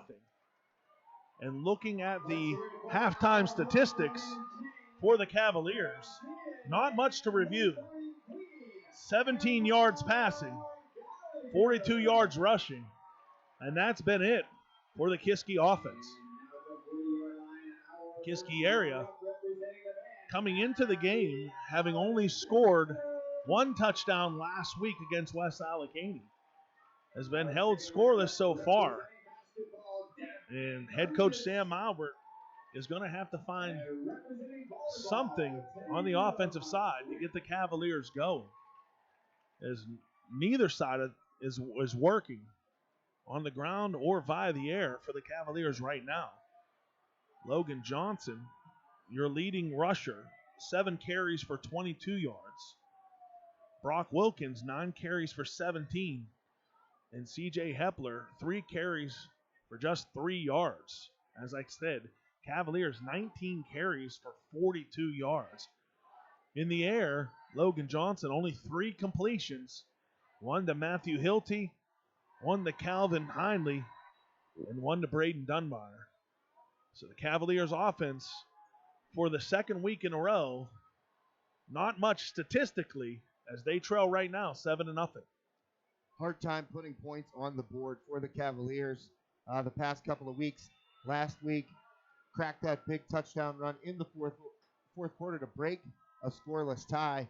But as we kind of alluded to a couple of times in the first half, Mark, this offense not really built to go down the field on big plays or down the field in a hurry for that matter. Difficult for them to put together chunk plays of yardage. And that's what they're going to have to do. They certainly don't want to fall behind by 2 scores here coming out in the second half. Speaking of big plays, on the flip side for North Hills, the lone touchdown was a John Green to Robert Dickerson pass for a little over 30 yards. That's the 3rd straight game that Robert Dickerson has scored for the Indians, as it's been all North Hills all the time so far in the first half. The score really doesn't show, what has happened so far here tonight, as North Hills misfired on several passing plays where they had players open and or passes that went in and out of the hands of receivers. North Hills could easily have 1 or 2 more scores on the board. On the flip side of that, though, the Cavaliers, they got to be telling themselves the same thing. Hey, look, we had a surefire touchdown on our end, a pass that went in and out of the hands of Matthew Hilty, and we're just 1 score away from tying this game up. So, glass half full, glass half empty, depending on, how you want to look at it. But so far, statistically, it's definitely been North Hills controlling this ballgame. Well, Kiski going to get a chance here to start the second half. Won the toss, deferred to the second half here, being on the road. And this is why you do that if you're head coach Sam Albert. Get that ball, come out here, try to tie this game back up with a touchdown drive. Again, thank you again to Shevlin Concrete Construction for sponsoring the halftime show. Shevlin Concrete Construction, and Western PA's choice for customized driveways, floors, patios, and more. Check out Shevlin Concrete Construction, as the second half kick is corralled by Calvin Hindley. Hindley will work his way across the 30, and he got up very gingerly after that tackle. Calvin Hindley, not known for his kickoff return duties. That has been Don Danino most of the time so far tonight. As I said, Hindley came up limping just a little bit, but he stays on the field. He's split out wide to the far side. 4 wide receivers total. Here's Johnson. He looks to his right, and he's going to fire to Hindley. Hindley, ankle looking okay across the 40, the 50, and he's brought down inside North Hills territory, and that's a Kiski area first down. Well, Heinley should go and give a helmet tap to number 72, Sammy Coleman, getting out there and plowing a path for Heinley to get down the field, get across midfield, big first down. Sam Coleman, another high top sports player of the game, as he led the Kiski area defense earlier this year with an interception for a touchdown. As you said, coming up big there on the offensive side for Cavaliers. Here's Hepler. Hepler with his largest run of the night up to the 40-yard line. Gain of 7.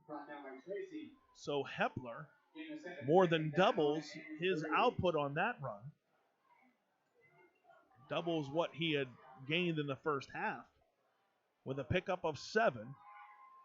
2nd and 3 from the 40. Opening drive of the second half for the Cavaliers. Here's Logan Johnson. Looking downfield. Comes back left. That's Heinley again. Heinley with the catch. Brought down immediately by Chase Foskey. But not before another Cavalier first down. And that's a big boy throw right there by Johnson across the field, down the field, past the first down marker. Very strong arm right there. Heinley able to work himself loose. Good completion. Solid route by Calvin Heinley. His second completion of this drive, or his second catch of this drive. Third catch of the night. Kiski has a 1st and 10 from the 31. That's Dunmeyer in motion. Settles back in on the right side. Hand off to Hepler. Hepler. No room to run over on the right as he's hit by several Indian players, led by number 27, Tanner Ilicki. Gain of 1 up to the 30-yard line. 9:40 and counting in the third quarter. Kiski pushing its way down the field. 2nd and 9 from the North Hills 30. 4 wide receivers for the Cavaliers. That's Heinley nearest to us. And Johnson's going to keep it. Johnson going to squeeze his way through the line up to maybe the 27. Call it a gain of 3. 3rd and 6 from the 27. Substitution for the North Hills defense. Coming in is John Green. Leaving the field for the Indians was Jaden Smith. Man in motion for the Cavaliers is Matthew Hilty. Right before we get a timeout by the Cavaliers. That's Kiski's first timeout of the night. Their first of the second half. We'll stay here. 8:45 in the third quarter. North Hills leads 7-0. North Hills coming off of a 1-0 victory over Woodland Hills. And if you're asking yourself, how the heck did North Hills win a game 1-0? Well, it was a forfeit victory due to COVID reasons on the Woodland Hills side. North Hills comes into this game 3-2, while Kiski is unbeaten, 5-0. 5-0 for the first time since 1986. Cavaliers looking to keep this drive going. 3rd and 6. Here's Johnson. Got a hand off to Hepler. Hepler squirts his way through across the 25 up to the 23 and a few yards short of that first down marker. Gain of 4 brings up 4th and 2 with a little over 8 minutes. Well, Mark, Ryan and I were watching Cody Dykes in warm-ups, and he was hitting from about 47. So that's within his range right here, but Coach Albert elects to go for it. 3 wide receivers for the Cavaliers. Here's Johnson, going to keep it. He follows Dunmire. And Johnson finds room across the 15. Approaching the 10-yard line. And a big first down for Kiski area. Seems like this season, whenever the Cavaliers have needed a play on the ground from that quarterback position, Johnson has been delivering consistently. Does it again right there. Best scoring chance of the game for the Cavaliers. As we said earlier, Logan Johnson, definitely a threat to run, as he has a little over 150 yards rushing on the year and 6 touchdowns. A big first down run for Kiski area. First and goal from the 10. Here's a fake to Dunmire, and then Johnson's going to keep it. He eludes a tackler at the 9 before being brought down around the 5-6 yard line. Spot is at the 6, so it's a gain of 4. The first down markers are on the ground, so it was a first and goal from the 10. Looked like it might have been a little outside the 10, but that ball was touching. So second and goal from the 6 for Kiski area. 3 receivers to the right, 1 to the left. The lone receiver is Eddie Coleman. Johnson again going to follow behind Dunmire. And Johnson not going to get much. As a sea of red jerseys clogged that up. Call it a gain of 3/4. Kiski moves to the 5-yard line. Third and goal from the 5 with just over 6 minutes remaining in the third quarter.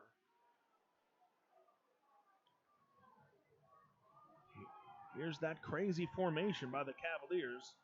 This time it's Wilkins, and Wilkins is going to go nowhere.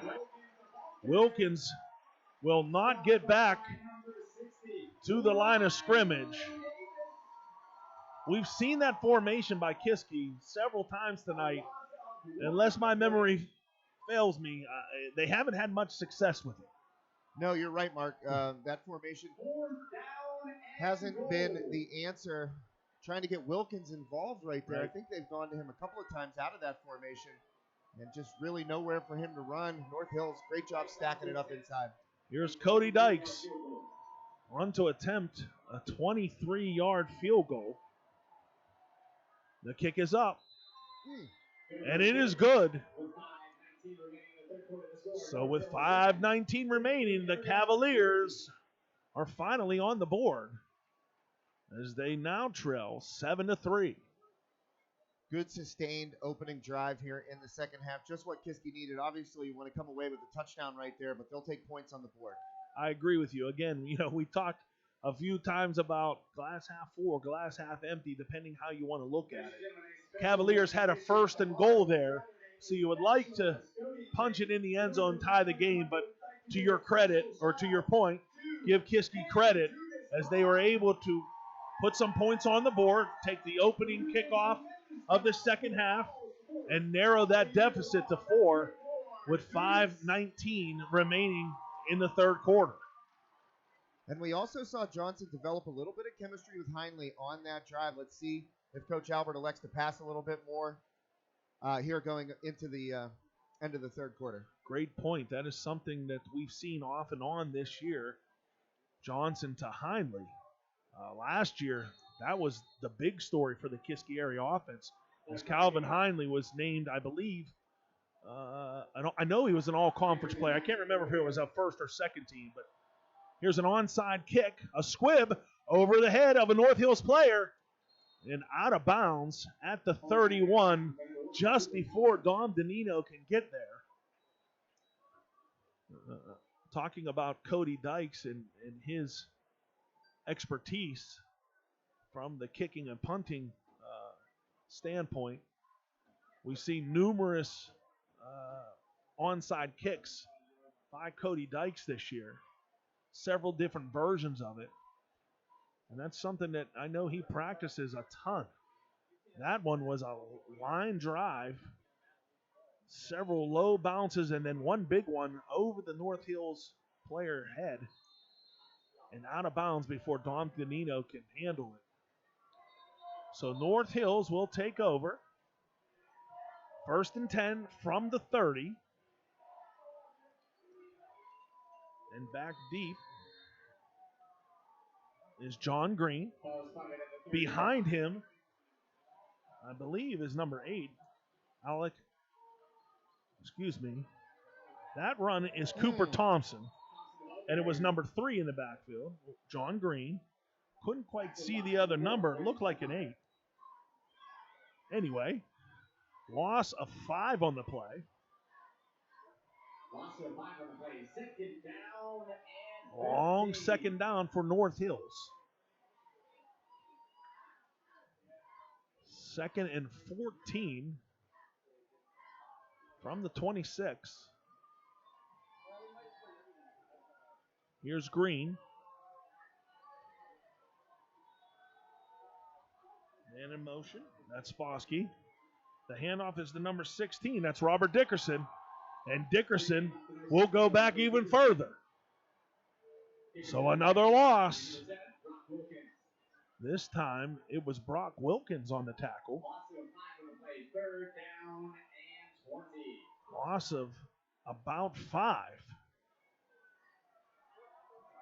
Almost 6, as it's 3rd and 20 from the North Hills 21.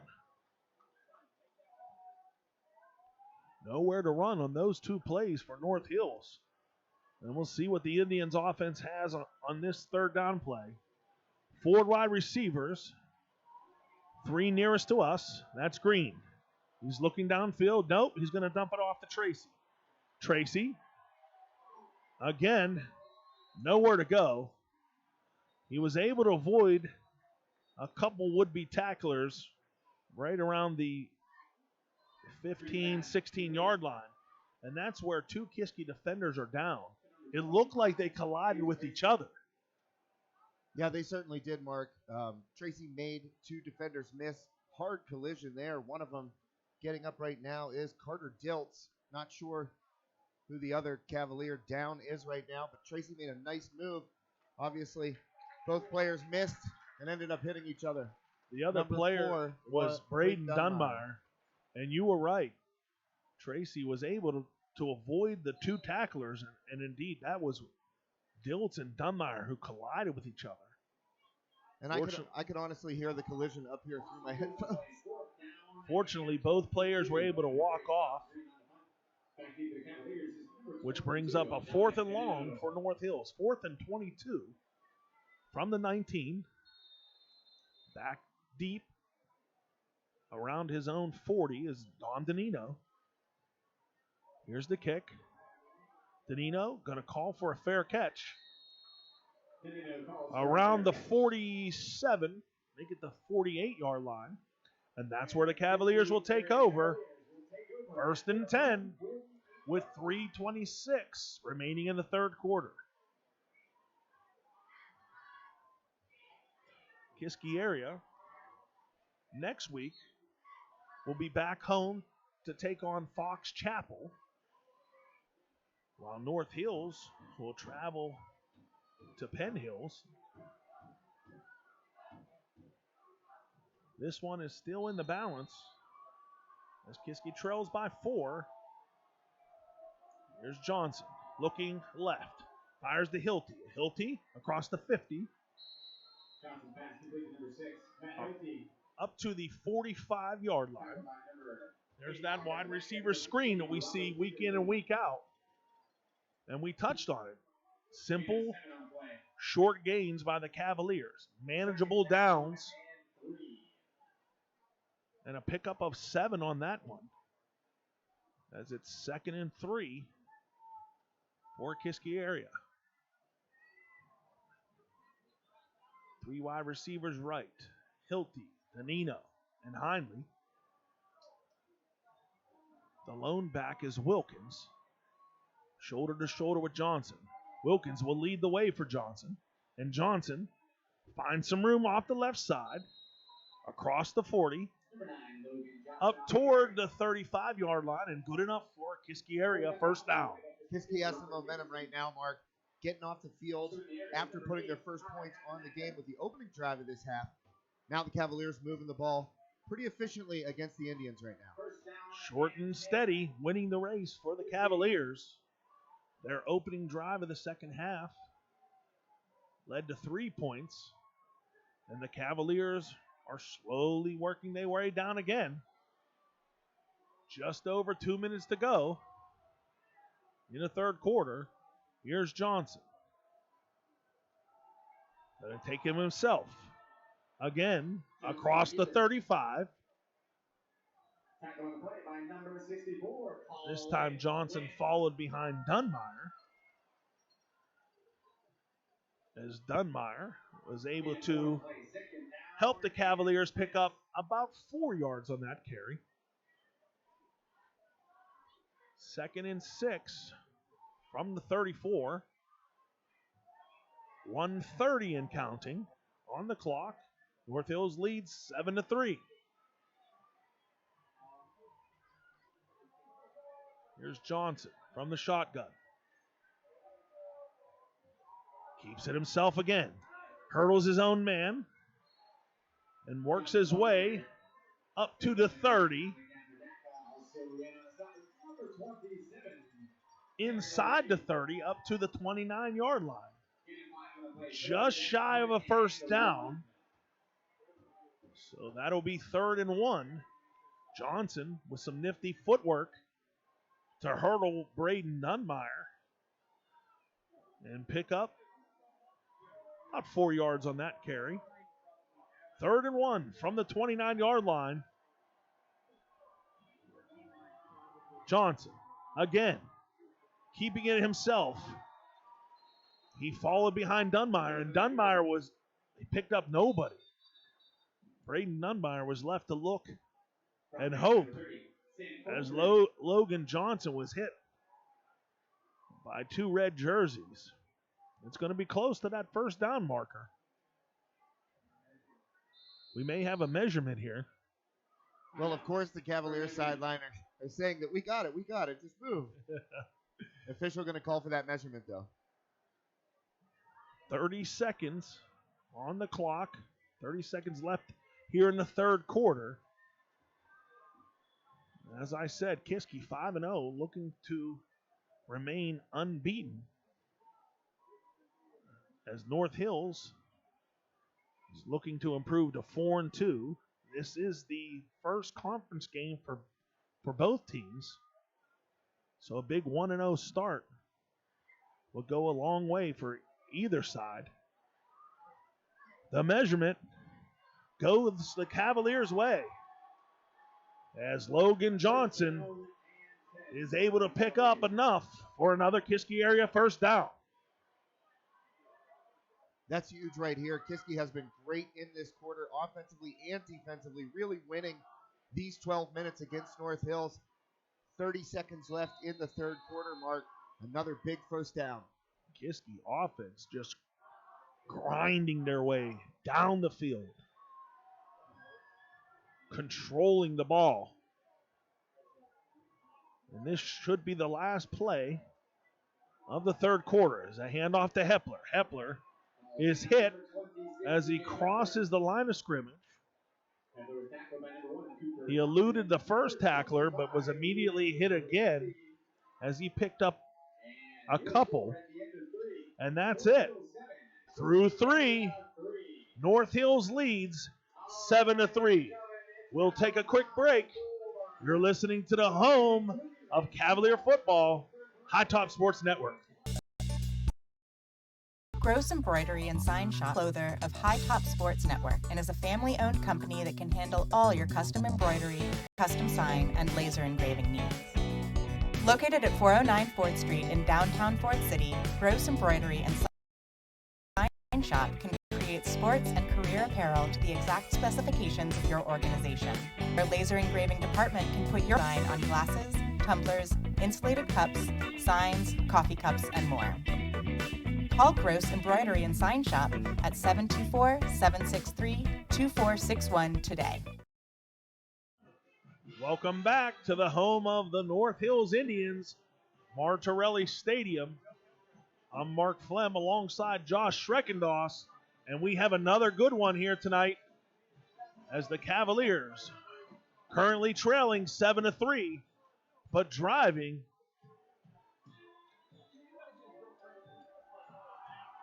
Set to open the fourth quarter is Kiski area from the 26-yard line. 2nd and 8. Here's Logan Johnson. Johnson looking left. Quick pass to Hindley. Behind the line of scrimmage, and that's where he'll stay. Calvin Hindley caught that ball around the 31-yard line. And as he was trying to find room, he was tackled there by Alec Apodaca. And a big loss of about 7. So a 2nd and short, or 2nd and mid, turned into a 3rd and long, 3rd and 15 from the 33. Logan Johnson looking right, throwing right. That's Matt Hilty, and that's a catch.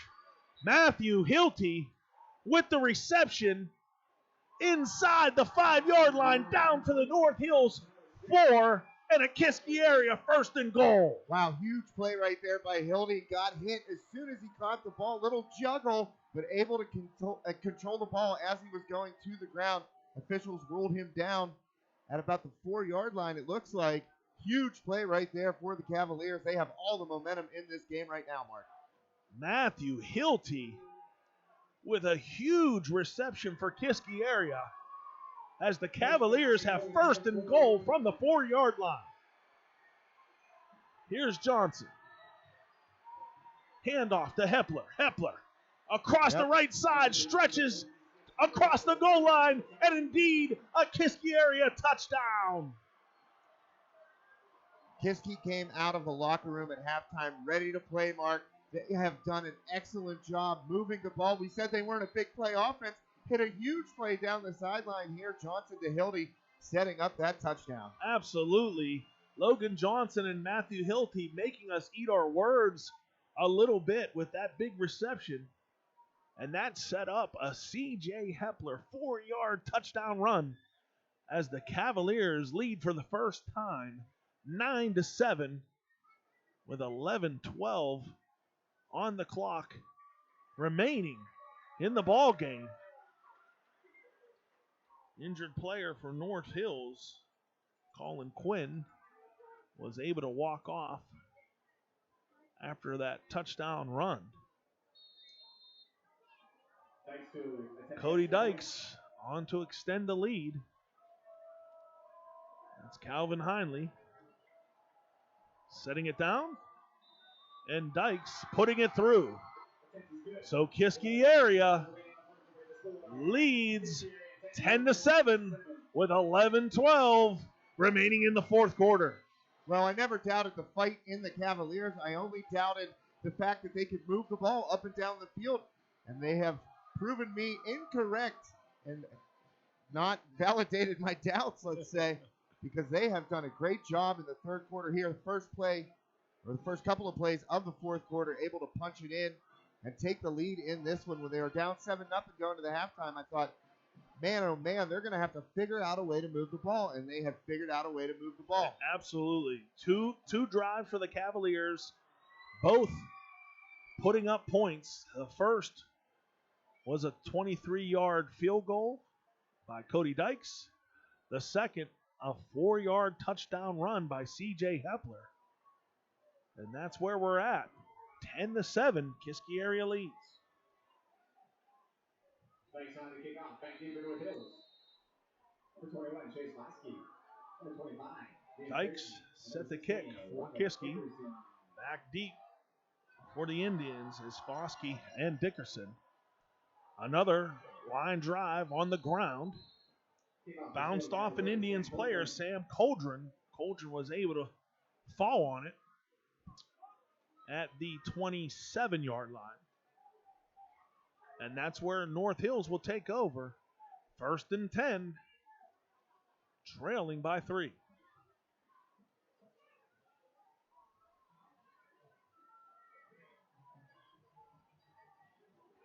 Got a quick score update here, Mark, from another game this evening on High Top Sports Network. Knock up 27-18 over Indiana, end of the third quarter. Knights looking for their second win of the season. Here's Green. Completes the pass to Foskey. Foskey across the 30. Tackled out of bounds by Matthew Hilty. Pickup of about 6. It'll bring up 2nd and 4 from the 33.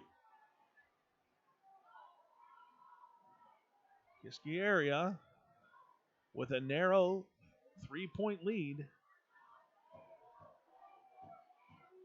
10:30 and counting on the game clock. Here's Green. Gonna fake a handoff, keep it himself. Green across the 35, across the 40, and slides near the 45-yard line. As we await the spot, it'll be good enough for a new set of downs for North Hills. 1st and 10 for the Indians from the 44-yard line.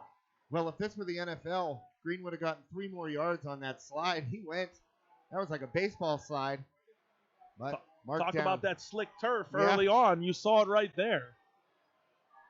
Here's Green again. Gonna fake a handoff again. This time he's gonna toss it to Foskey. Foskey shakes out of a tackle. And another.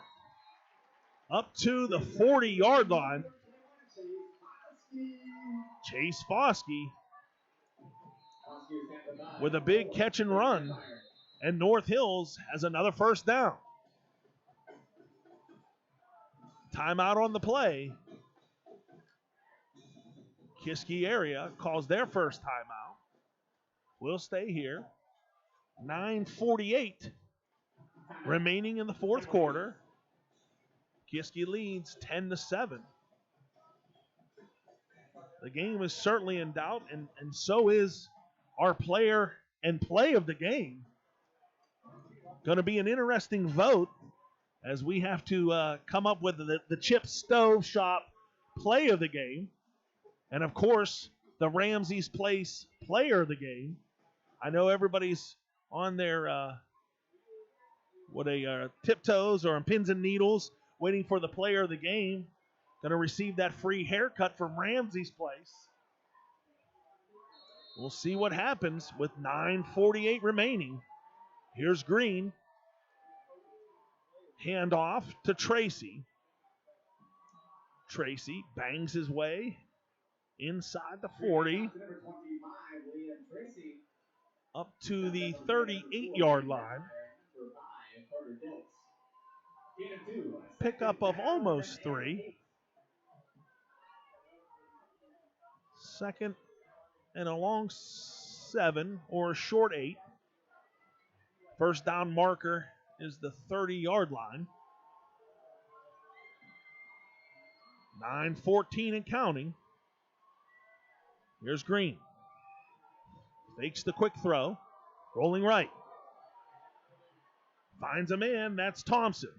Thompson lowers his shoulder around the 25, but a flag on the play in the backfield. Looked like a hold to me. Yeah, that's what we're going to get the signal. I was giving Ryan the holding as Green rolled out right there. It's tough for an offensive lineman to keep that block whenever a quarterback rolls out of the pocket. So the big pickup for the Indians will be voided. And North Hills will be faced with a 2nd and long. 2nd and a real long. Ball is spotted at the 46 of North Hills. And the first down is at the Kiski area 30. 2nd down and 24. So my Kiski area math will make that 2nd and 24. Hey, you must have passed that class. Barely. One of the few. Here's Green.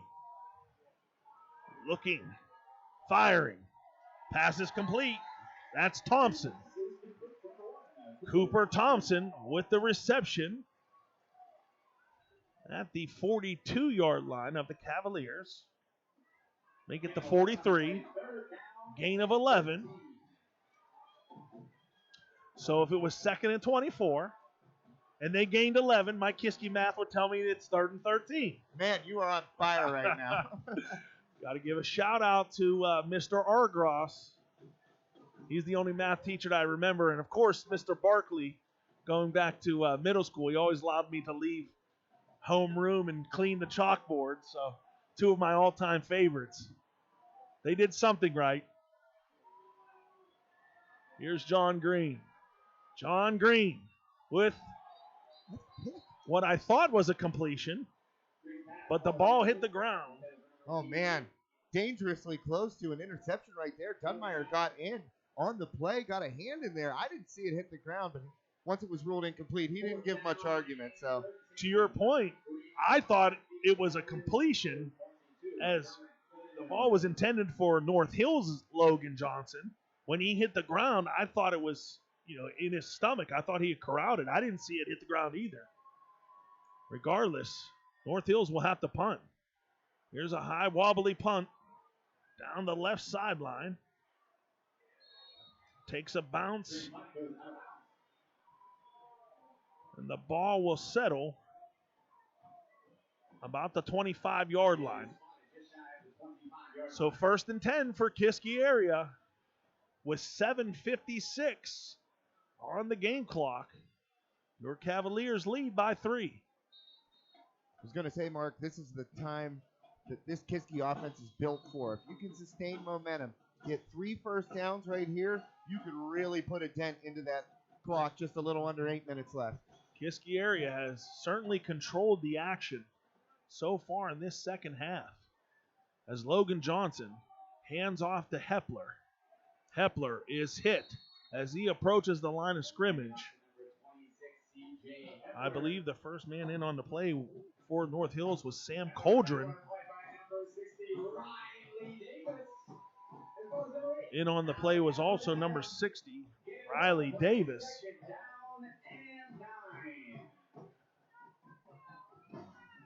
There's that 3-quarter gain again. We'll call it 1. 2nd and 9 from the 26. 7:20 and counting. Kiski showing 4 wide receivers, 2 on each side. So that usually means a Logan Johnson keep. It's not. He's going to throw. Fake throw, and he's got a wide open Matt Hilty. Hilty across the 40. Avoids a tackler across the 30. The 20. He's brought down inside the 20-yard line. A huge pickup by Kiski area. Matt Hilty again. Big play. Slips behind the defense as Johnson, as you said, going to be a Johnson keeper right here. And I think the North Hills defense thought that too, kind of sucked up. Hilty able to slip behind the line of scrimmage, get loose for a huge play right there. Great job by the Kiski area coaches to set that play up. They faked me out. I thought it was going to be a Logan Johnson keeper. Johnson faked the quick pass, and Matthew Hilty was wide open. And Kiski area has a 1st and 10 from the 17. Hepler hit as he approached the line, but flag on the play. And it's going to go against the Indians. Encroachment this time going against the Indians. That helps out. After that big gainer, put another 5 yards there, get Kiski 5 yards closer to a touchdown, which would be huge at this point in the game. Been low scoring. And another touchdown right here makes it a 2-score game. Or positive gains this time on the aid of a yellow flag. And Kiski has a 1st and 5 from the 12. 6 minutes remaining in the ball game. Here's Johnson. Going to keep it. Not much room as he is hit by number 8, Alec Apodaca. No gain on the play. 2nd and 5. Ball spotted at the 12-yard line. Eddie Coleman and Don Danino exit the field for the Cavaliers. In the backfield for Kiski area, deep is C.J. Hepler. Beside Logan Johnson is Braden Dunmire. Logan Johnson is going to look left. He's going to fire. It's caught, I believe, by Matthew Hilty. Hilty immediately hit as he made the catch by number 16, Robert Dickerson, and Hilty is down. Well, Hilty got pushed in the back as soon as he made contact, as soon as his hands made contact with that ball to try and be pushed out of bounds so he couldn't get the foot down and complete the pass. And I think he might have just landed, got the wind knocked out of him, hopefully. He really didn't have a chance to get those arms out there to break his fall. Tremendous job by Matthew Hilty to hold on to that ball as he was hit by Robert Dickerson. And Hilty is still down on the sideline. I see him getting tapped by the coaches there. Well, I'm going to watch it right here on the replay. As you're watching the replay, I'll get you caught up. It's 1st and goal from the 4 with 5:09 remaining. Could have been anything. Ryan and I just watched the replay here, and really could have been anything. Could have hit the head. Like I said, landed on his chest, knocked the wind out of him. He really didn't get his arms down in front of him to stop it. It was a good shot in the back to try and push him out of bounds to force an incompletion, but Hilty held on, and I think just took an awkward fall there, Mark. Robert Dickerson hanging around near Hilty, obviously a bit concerned. Hilty finally sits up. He's not off the ground, but he is sitting up as the Cavalier offense casually takes the field. The trainer and several other Kiski area personnel attending to Hilty as he looks to be getting to his feet. And indeed he is. So good to see Hilty, even if it's slowly, getting to his feet and walking toward the Cavalier sideline. Kiski area has a 1st and goal from the 4-yard line. 5:09 on the clock. That's C.J. Hepler deep for the Cavaliers. And before we can get anything going, more flags. False start by the Cavaliers. That'll push Kiski area back to the 9-yard line. Well, Mark, I got some stats here from the intrepid Mike Love from the trip. Just dropped him off.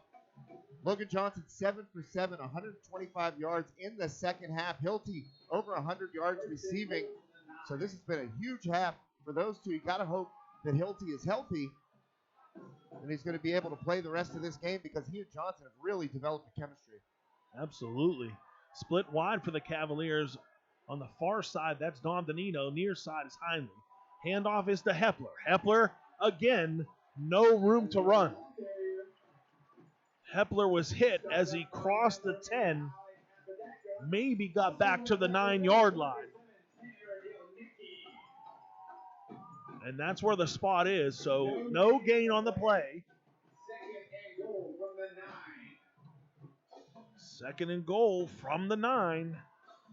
Clock still running, just over 4 minutes, 4:15 and counting.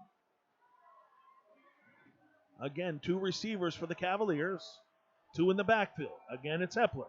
Here's Johnson. He's looking. He's going to run. He's going to cross the 10 and get tripped up by number 60, Riley Davis. Davis made the tackle right around the 6-yard line. Pickup of 3. And it's 3rd and goal. I believe North Hills has all of their timeouts. Kiski area called one earlier. Just under 3:30 on the clock. Logan Johnson in the shotgun. Going to fake the handoff to Hepler. He's going to dump it off to Dunmire, and it's in and out of the hands of Braden Dunmire. I'll tell you what, Mark, Carter Dilt's wide open in the back of the end zone. Johnson never saw him. Carter Diltz, as you said, was open in the back of the end zone. Not normally a guy that Logan Johnson would look to. I don't think Carter Diltz has any receptions yet on the season. And there's another timeout by Kiski area. So we'll stay here. 4th and goal from the 7. Kiski leads 10-7 with 3:15 on the clock. What will Coach Sam Albert do? I think you got to put it through right here. I don't know. I mean, this is why I'm not a head coach. I'm just a guy with a microphone. It's a tough call. Yeah, I agree with you. It's a tough call without knowing, just how good the North Hills kicker is. I believe that's John Green. We've seen him with a strong leg on the punts. I believe we saw him on one kickoff, correct? Yeah. Yes. His legs seem kind of strong. I mean, for what it's worth, we haven't seen him kick any field goals. He obviously made the extra point, but without knowing, their situation field goal wise, it's going to be a tough decision. The decision has been made, and it's the Cavalier offense out. Logan Johnson going to throw a jump ball to Calvin Heinley, and the pass sails over Heinley's hands. It looked like Heinley may have mistimed that jump just a little bit, Mark. Kind of went up a little bit too early. Thought that was a good ball by Johnson. We talked about it, you and I, earlier in this season. Logan Johnson loves to go to his man Calvin Heinley. We haven't seen it a ton throughout the season. We've seen spurts of it. Right there, they tried to connect in the back corner of the end zone. But as you said, Heinley may have jumped a little early. And the ball sailed out of bounds. So North Hills will take over. 1st and 10 from the 7-yard line. Here's Green. Quick toss. And it was tipped by number 9. Number 9, Logan Johnson. I should know that number. I've been calling it all night long. At first, I thought it was number 8, Deshaun McBride. But indeed, that was Logan Johnson who was able to get a hand on that pass and almost intercepted. I was going to say another half step. He probably has a pick right in the end zone and just stand there for 6. Got a good hand on it, knocked it away. 2nd and 10 with 3:08 on the clock. North Hills has 4 receivers. That's Green in the gun. Green looking right, fires. Incomplete. That pass was intended for Robert Dickerson, and it looked like a little miscommunication between the two. Ball sailed wide and low. Dickerson was just coming out of his break. Looked like he had no idea the ball was thrown to him until it was too late. And it's 3rd and 10. 3:04 on the clock. North Hills with all 3 timeouts. Kiski area has 1. Kiski area leads 10-7. Here's Green. Looking. Firing down the right sideline. He's got a man. And it's caught. That pass is complete to Chase Foskey. Foskey with a big pickup for the Indians and a 1st down. Well, we saw Foskey with that huge drop in the first half. It would have been an easy touchdown for North Hills. Made no mistake, grabbed that with both hands and pulled it in like he was catching a baby flying out of a perfect building. Chase Foskey with a 34-yard reception, and it's 1st and 10. North Hills at the 41-yard line, 2:58 on the clock. Here's Green, going to keep it. No, he's going to look. He is going to keep it. And there's flags everywhere. Brock Wilkins not happy with the decision by the referees to throw the flag. Well, Wilkins went flying past right there, but definitely got a handful of face masks. We saw it right in front of us here, Mark. And that penalty is going to go against Kiski. Personal foul, face mask. Face mask, indeed, against the Cavaliers. And a broken play turns into another first down for North Hills, this time in Kiski area territory. 1st and 10 from the 44, 250 and counting. Kiski area leads by 3. Kiski area looking to improve to 6-0. Trying to hold on here as Green looks left, now rolls right. He fires. He's got him in. That's complete. C.J. Walls avoids the first tackle, and he's inside the 30. And that's another first down. Well, right now, if you're North Hills, you can kind of take your time. They started with their back to the wall down here inside the 10-yard line. A couple of big plays, that base mask penalty, obviously very costly. But now you can kind of take your time. All 3 timeouts left. This drive started back at the 7-yard line as North Hills is now at the Kiski 29. Here's Green. Fake a handoff. Gonna throw. That's Tracy. Tracy hit by 2 Cavaliers defenders, Sam Coleman and Braden Dunmeyer, but not before a gain of about 6, maybe 7, and North Hills will take their first timeout. Let's take a quick one. 1:50 remaining. Kiski area leads 10-7. You're listening to High Top Sports Network.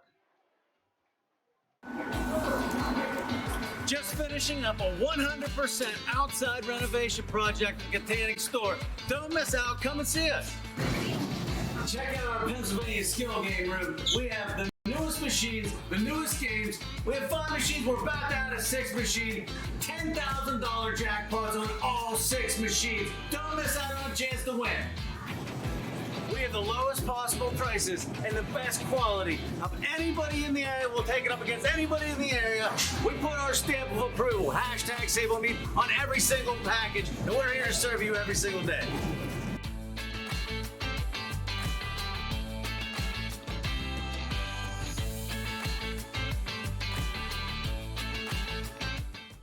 We also have chef-prepared, chef-quality prepared sushi, everyday fresh, and Sushi Wednesday, $5 sushi rolls, and you can win by liking and sharing our favorite page, Sushi Madness shirt. Don't forget to check out our millions of bakery deli products. At North Hills, as the Indians are driving, here's Green, working his way across the 20, out of bounds, around the 19-yard line.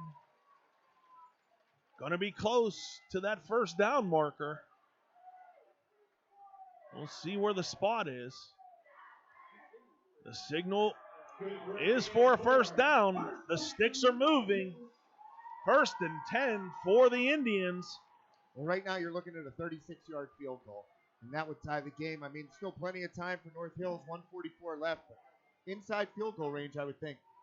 North Hills has 2 timeouts remaining and a new set of downs. From the 19, here's Green. Gonna hand off to number 8. That's Apodaca. Alec Apodaca.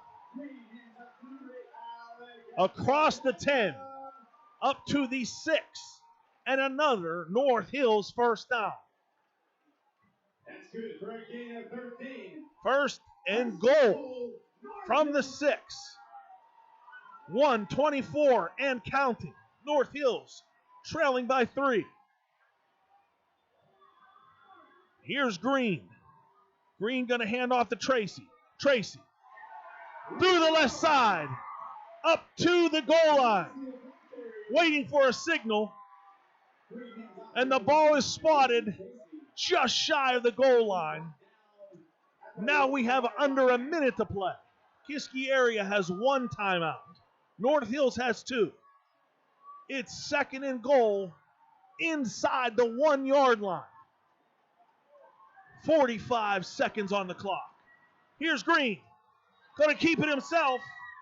No signal. Still waiting. Green lowered his shoulder, went low.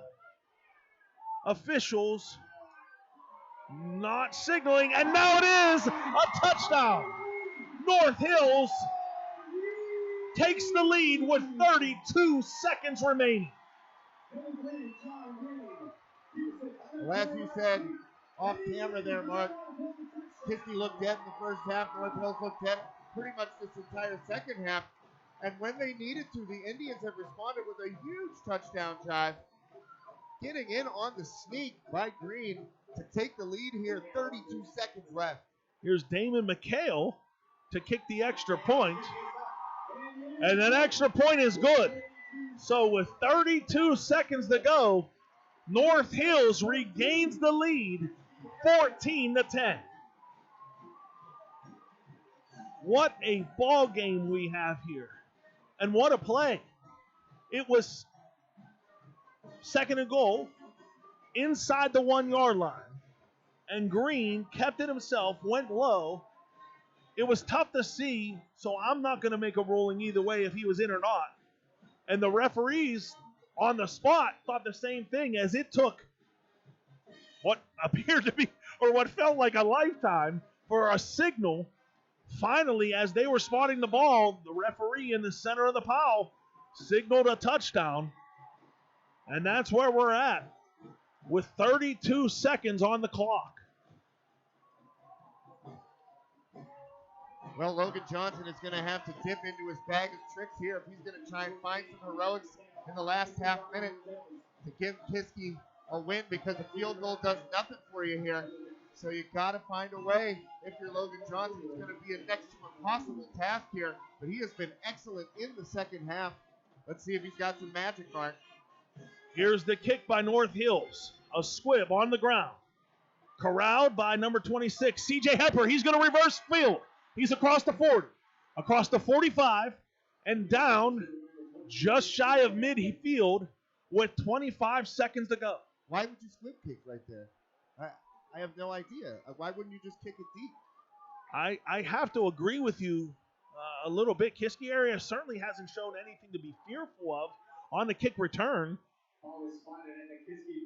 Nonetheless, C.J. Hepler gives Kiski field position at the 47.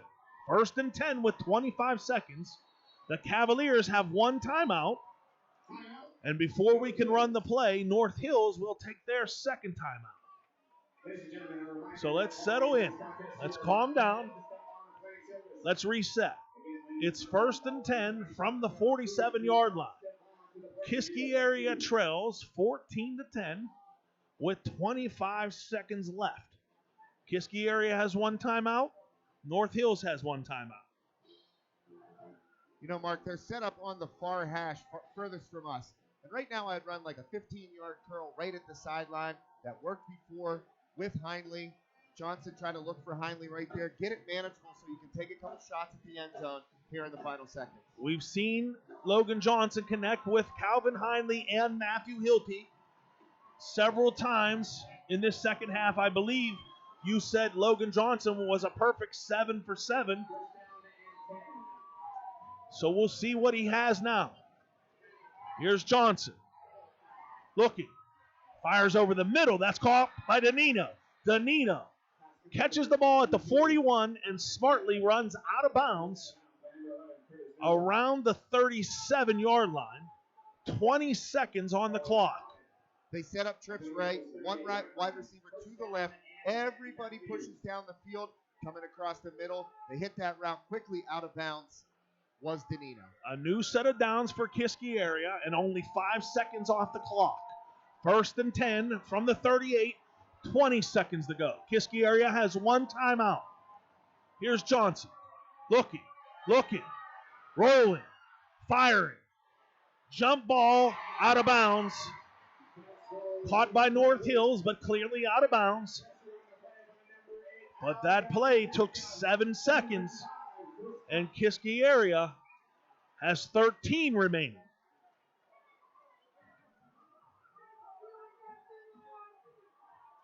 Second and 10 from the 38. Kiski trailing by 4. 13 seconds on the clock. The Cavaliers looking to improve to 6-0 and to open conference play with a road victory. They're going to have to do it with 13 seconds. Here's Johnson. Going to fire downfield. The ball is in the air. In and out of the hands of Calvin Heinley.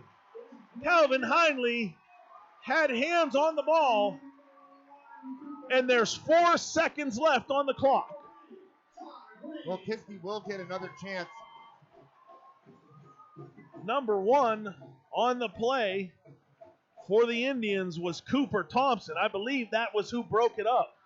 Well, I'll tell you what, Heinley only had one-on-one coverage there at the end zone until Thompson came swooping over at the last second. Heinley had both hands on the ball, but Thompson able to swat it away and cancel what would have been a game-winning touchdown, but they get one more shot here, Mark. So barring a penalty, a defensive penalty, this should be the last play.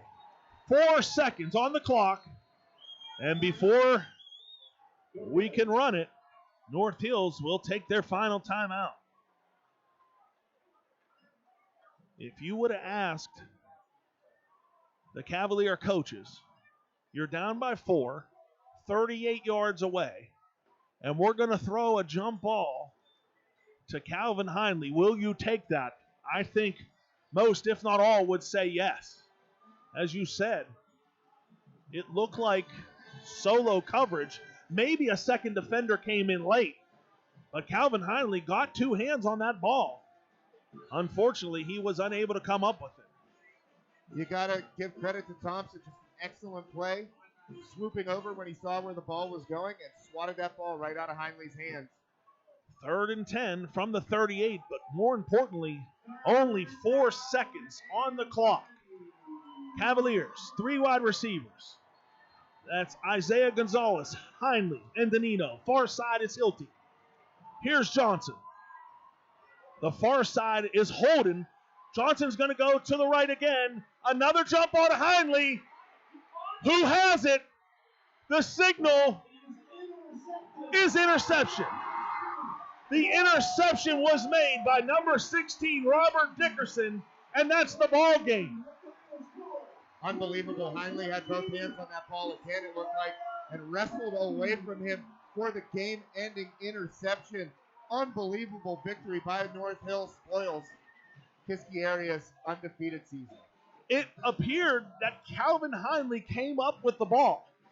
I heard a couple other members of the booth here with us from the North Hill side say he came up with it, and I believe the he they were referring to was Calvin Heinley. As both players hit the ground, we were waiting for a signal, and as we were waiting, Robert Dickerson came up with it and emphatically celebrated an incredible game and an incredible win by North Hills. Well, that was 14-10. I'm sorry, Mark. That was a 50-50 ball. I just got to watch it again on the stream replay, and that was a 50-50 ball. Both Heinley and Dickerson had both hands on the ball, and as they hit the ground, Dickerson kind of wrestled the ball away from Heinley, and the officials saw that, saw Dickerson with possession on the ground, ruled the interception, touchback, game over. Wow. 2 consecutive plays. Jump balls to Calvin Heinley in the end zone, both times in his hands, and unfortunately unable to come down with it as Kiski area suffers their first defeat of the season, 14-10 at the hands of the North Hills Indians. North Hills extends their all-time series record to 6-0 over Kiski area. And the Indians will open conference play with the victory as the Cavaliers fall to 0-1. What a game here at North Hills, and what a play. I'm a loss for words. Just a tremendous game. I mean, that's why you play the games. We were treated to an absolute thriller here today. North Hills, you see how emotional it is, winning on homecoming, ending Kiski's undefeated season. Kiski gave it everything they had, took the lead in the fourth quarter. Too many plays down the field, that costly face mask penalty on the touchdown drive, helped out North Hills. And, Johnson just really trying to create some magic there at the end of the game. Nearly did it twice. And, I mean, he has my vote for Ramsey's Place Player of the Game on the Kiski side of the ball. Yeah, I was going to ask you to take a break so we could discuss it. But let's just do it here in person. It's tough. As I said, I don't know if you know, but I coach youth football in the Kiski area program. And we suffered a very, very heartbreaking loss this past week. And we, as coaches, had to come up with a player of a game in a defeat. And it's very tough to do that. Oh, yeah, for sure. But I may have to agree with you here. Logan Johnson did everything he could to help the Cavaliers try to stay unbeaten. And certainly, both of those plays, he did what he could to, keep the play alive with his feet and fire 2 passes into the end zone into the hands of an intended receiver. So let's go with it. Logan Johnson, for the second time, is the Ramsey's Place Player of the Game. So the second question, if you want to deliberate here on air, if you will, sure, is we got to come up with a Chip Stove Shop Play of the Game. Well, the one that sticks in my memory is the big completion to Hilty down the field to set up Kiski's touchdown. And we thought coming out of the half, oh, man, they're going to have a really hard time because they don't go down the field that much. And that really got Johnson and the offense going, set up that touchdown. I'm going to give it to that play, Johnson to Hilty down the sideline to the 4, I believe it was, and set up the Cavaliers' first touchdown. You're exactly right, and you took half of the words out of my mouth. If we're going to be if we're going to be partial, being that we do cover all of the Cavaliers games, I would agree with you. That certainly was a huge play for Kiski area as it set up what would have been, the game-winning touchdown. If we're being impartial, it's tough to pick between, the goal line score that gave North Hills the victory or the obviously deflection there in the end zone. But, since we are the home of Cavalier football, I guess we're going to have to give the play of the game, Logan Johnson to Matthew Hilty down at the 4-yard line to set up what would have been the game-winning touchdown. Well, I think if you were being impartial, you'd got to give it to Chase Bosky on that completion here with Kiski backed up against their own end zone. With North Hills backed up against their own end zone after Kiski failed to get in on 4th down. Green hits Bosky, who had a huge drop in the first half. Bosky hung on to that one, made a big gainer all the way out to midfield, near midfield. So if we were being impartial, I would give it to that because that really got them out of the shadow of their own end zone, and they had plenty of time to come down here and get the sneak by Green for the Great call by you. Totally forgot about that play, but absolutely that would be in the running as well. As we saw a tremendous ball game here tonight. As you see the North Hills band and the band members celebrating an incredible 14-10 victory. Thank you again to Ramsey's Place for the player of the game, Logan Johnson. Ramsey's Place is the premier barbershop in the AK Valley, located at 300 Sycamore Street in Vandergrift. Ramsey's Place also offers women's haircuts, hair coloring, manicures, pedicures, products, and more. Open Tuesday through Saturday, Ramsey's Place is your one-stop shop for styling the entire family. Book an appointment directly through their Facebook page, Ramsey's Place, or call 724-571-7368. Thank you again to Chip Stove Shop for the play of the game. That play was Logan Johnson to Matthew Hilty, a 30-yard plus completion down to the 4-yard line, which set up Kiski area's lone touchdown of the evening. Chip Stove Shop, if it's heat you want, they got it. Fireplace inserts, gas logs, wood stoves, pellet stoves, and more. Many brands available. Visit their website at www.chipstoveshop.com or visit Chip at the shop located at 200 Thorn Street in Apollo. For more information, call Chip Stove Shop 724-567-7876. And of course, if you're a business or know a business owner in the area, as you can see on your screen, your company can join the many great sponsors we have around the AK Valley. Advertise your business or company in our scoreboard or be a part of the High Top Sports Network team. Visit us or email us, at staff. You want to read that for me, Josh? Sure, I sure. apologize. Yeah, you're leaning back in your chair. It's kind of tough for you to view the monitor. Yeah, feel free to reach out to us. We're very responsive when it comes to all messages that we receive. To become a sponsor, you can call us at the office, 724-824-3554, or you can email us, staff at hightopsportsnetwork.com. Don't forget to follow along on our social media platforms, Twitter at hightop_sports, and you can search us on Facebook. Just look up High Top Sports, come right to the page. You can message us there, message us anywhere. We're really easy to find, Mark. We love bringing you the high school football.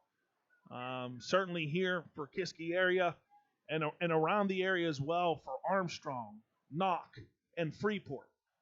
But without your support, these services can't continue. So please make sure you reach out to us and join our team.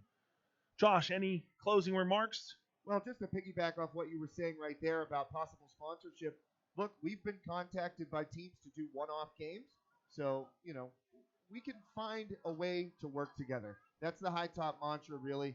We're trying to find a way to work together to showcase the community, showcase these athletes, these kids out here, showcase the bands, showcase everything about what make high school sports so great. And find us. We can work with you. And it's not just football. As we've mentioned numerous times, and I'm sure the guys have mentioned, on our other High Top Sports Network broadcasts, if you will, we do it all here. Volleyball, hockey, soon to be basketball, right? Girls and boys, many other sports, wrestling, thank you. Many other sports. We love being involved with the community, and we love bringing you the tremendous efforts by our athletes and the members of the bands. So reach out to us at High Top Sports, and we'll continue to bring a lot of excitement here on the High Top Sports Network. So for Josh Schreckengoss, Ryan Burns on camera, and I'm Mark Flem, thank you for listening, and we'll see you next week as Kiski area will be back home at Davis Field. Davis Field. Diltsfield. You're so old that you don't even know what the stadium is. You're exactly right. I'll be at Davis Field tomorrow if you'd like to come out and see KVL football. All of our teams will be playing at Davis Field. But next week on the High Top Sport Network, we'll be back at Diltsfield as Kiski area will take on Fox Chapel. Thanks for listening, and we'll see you next week.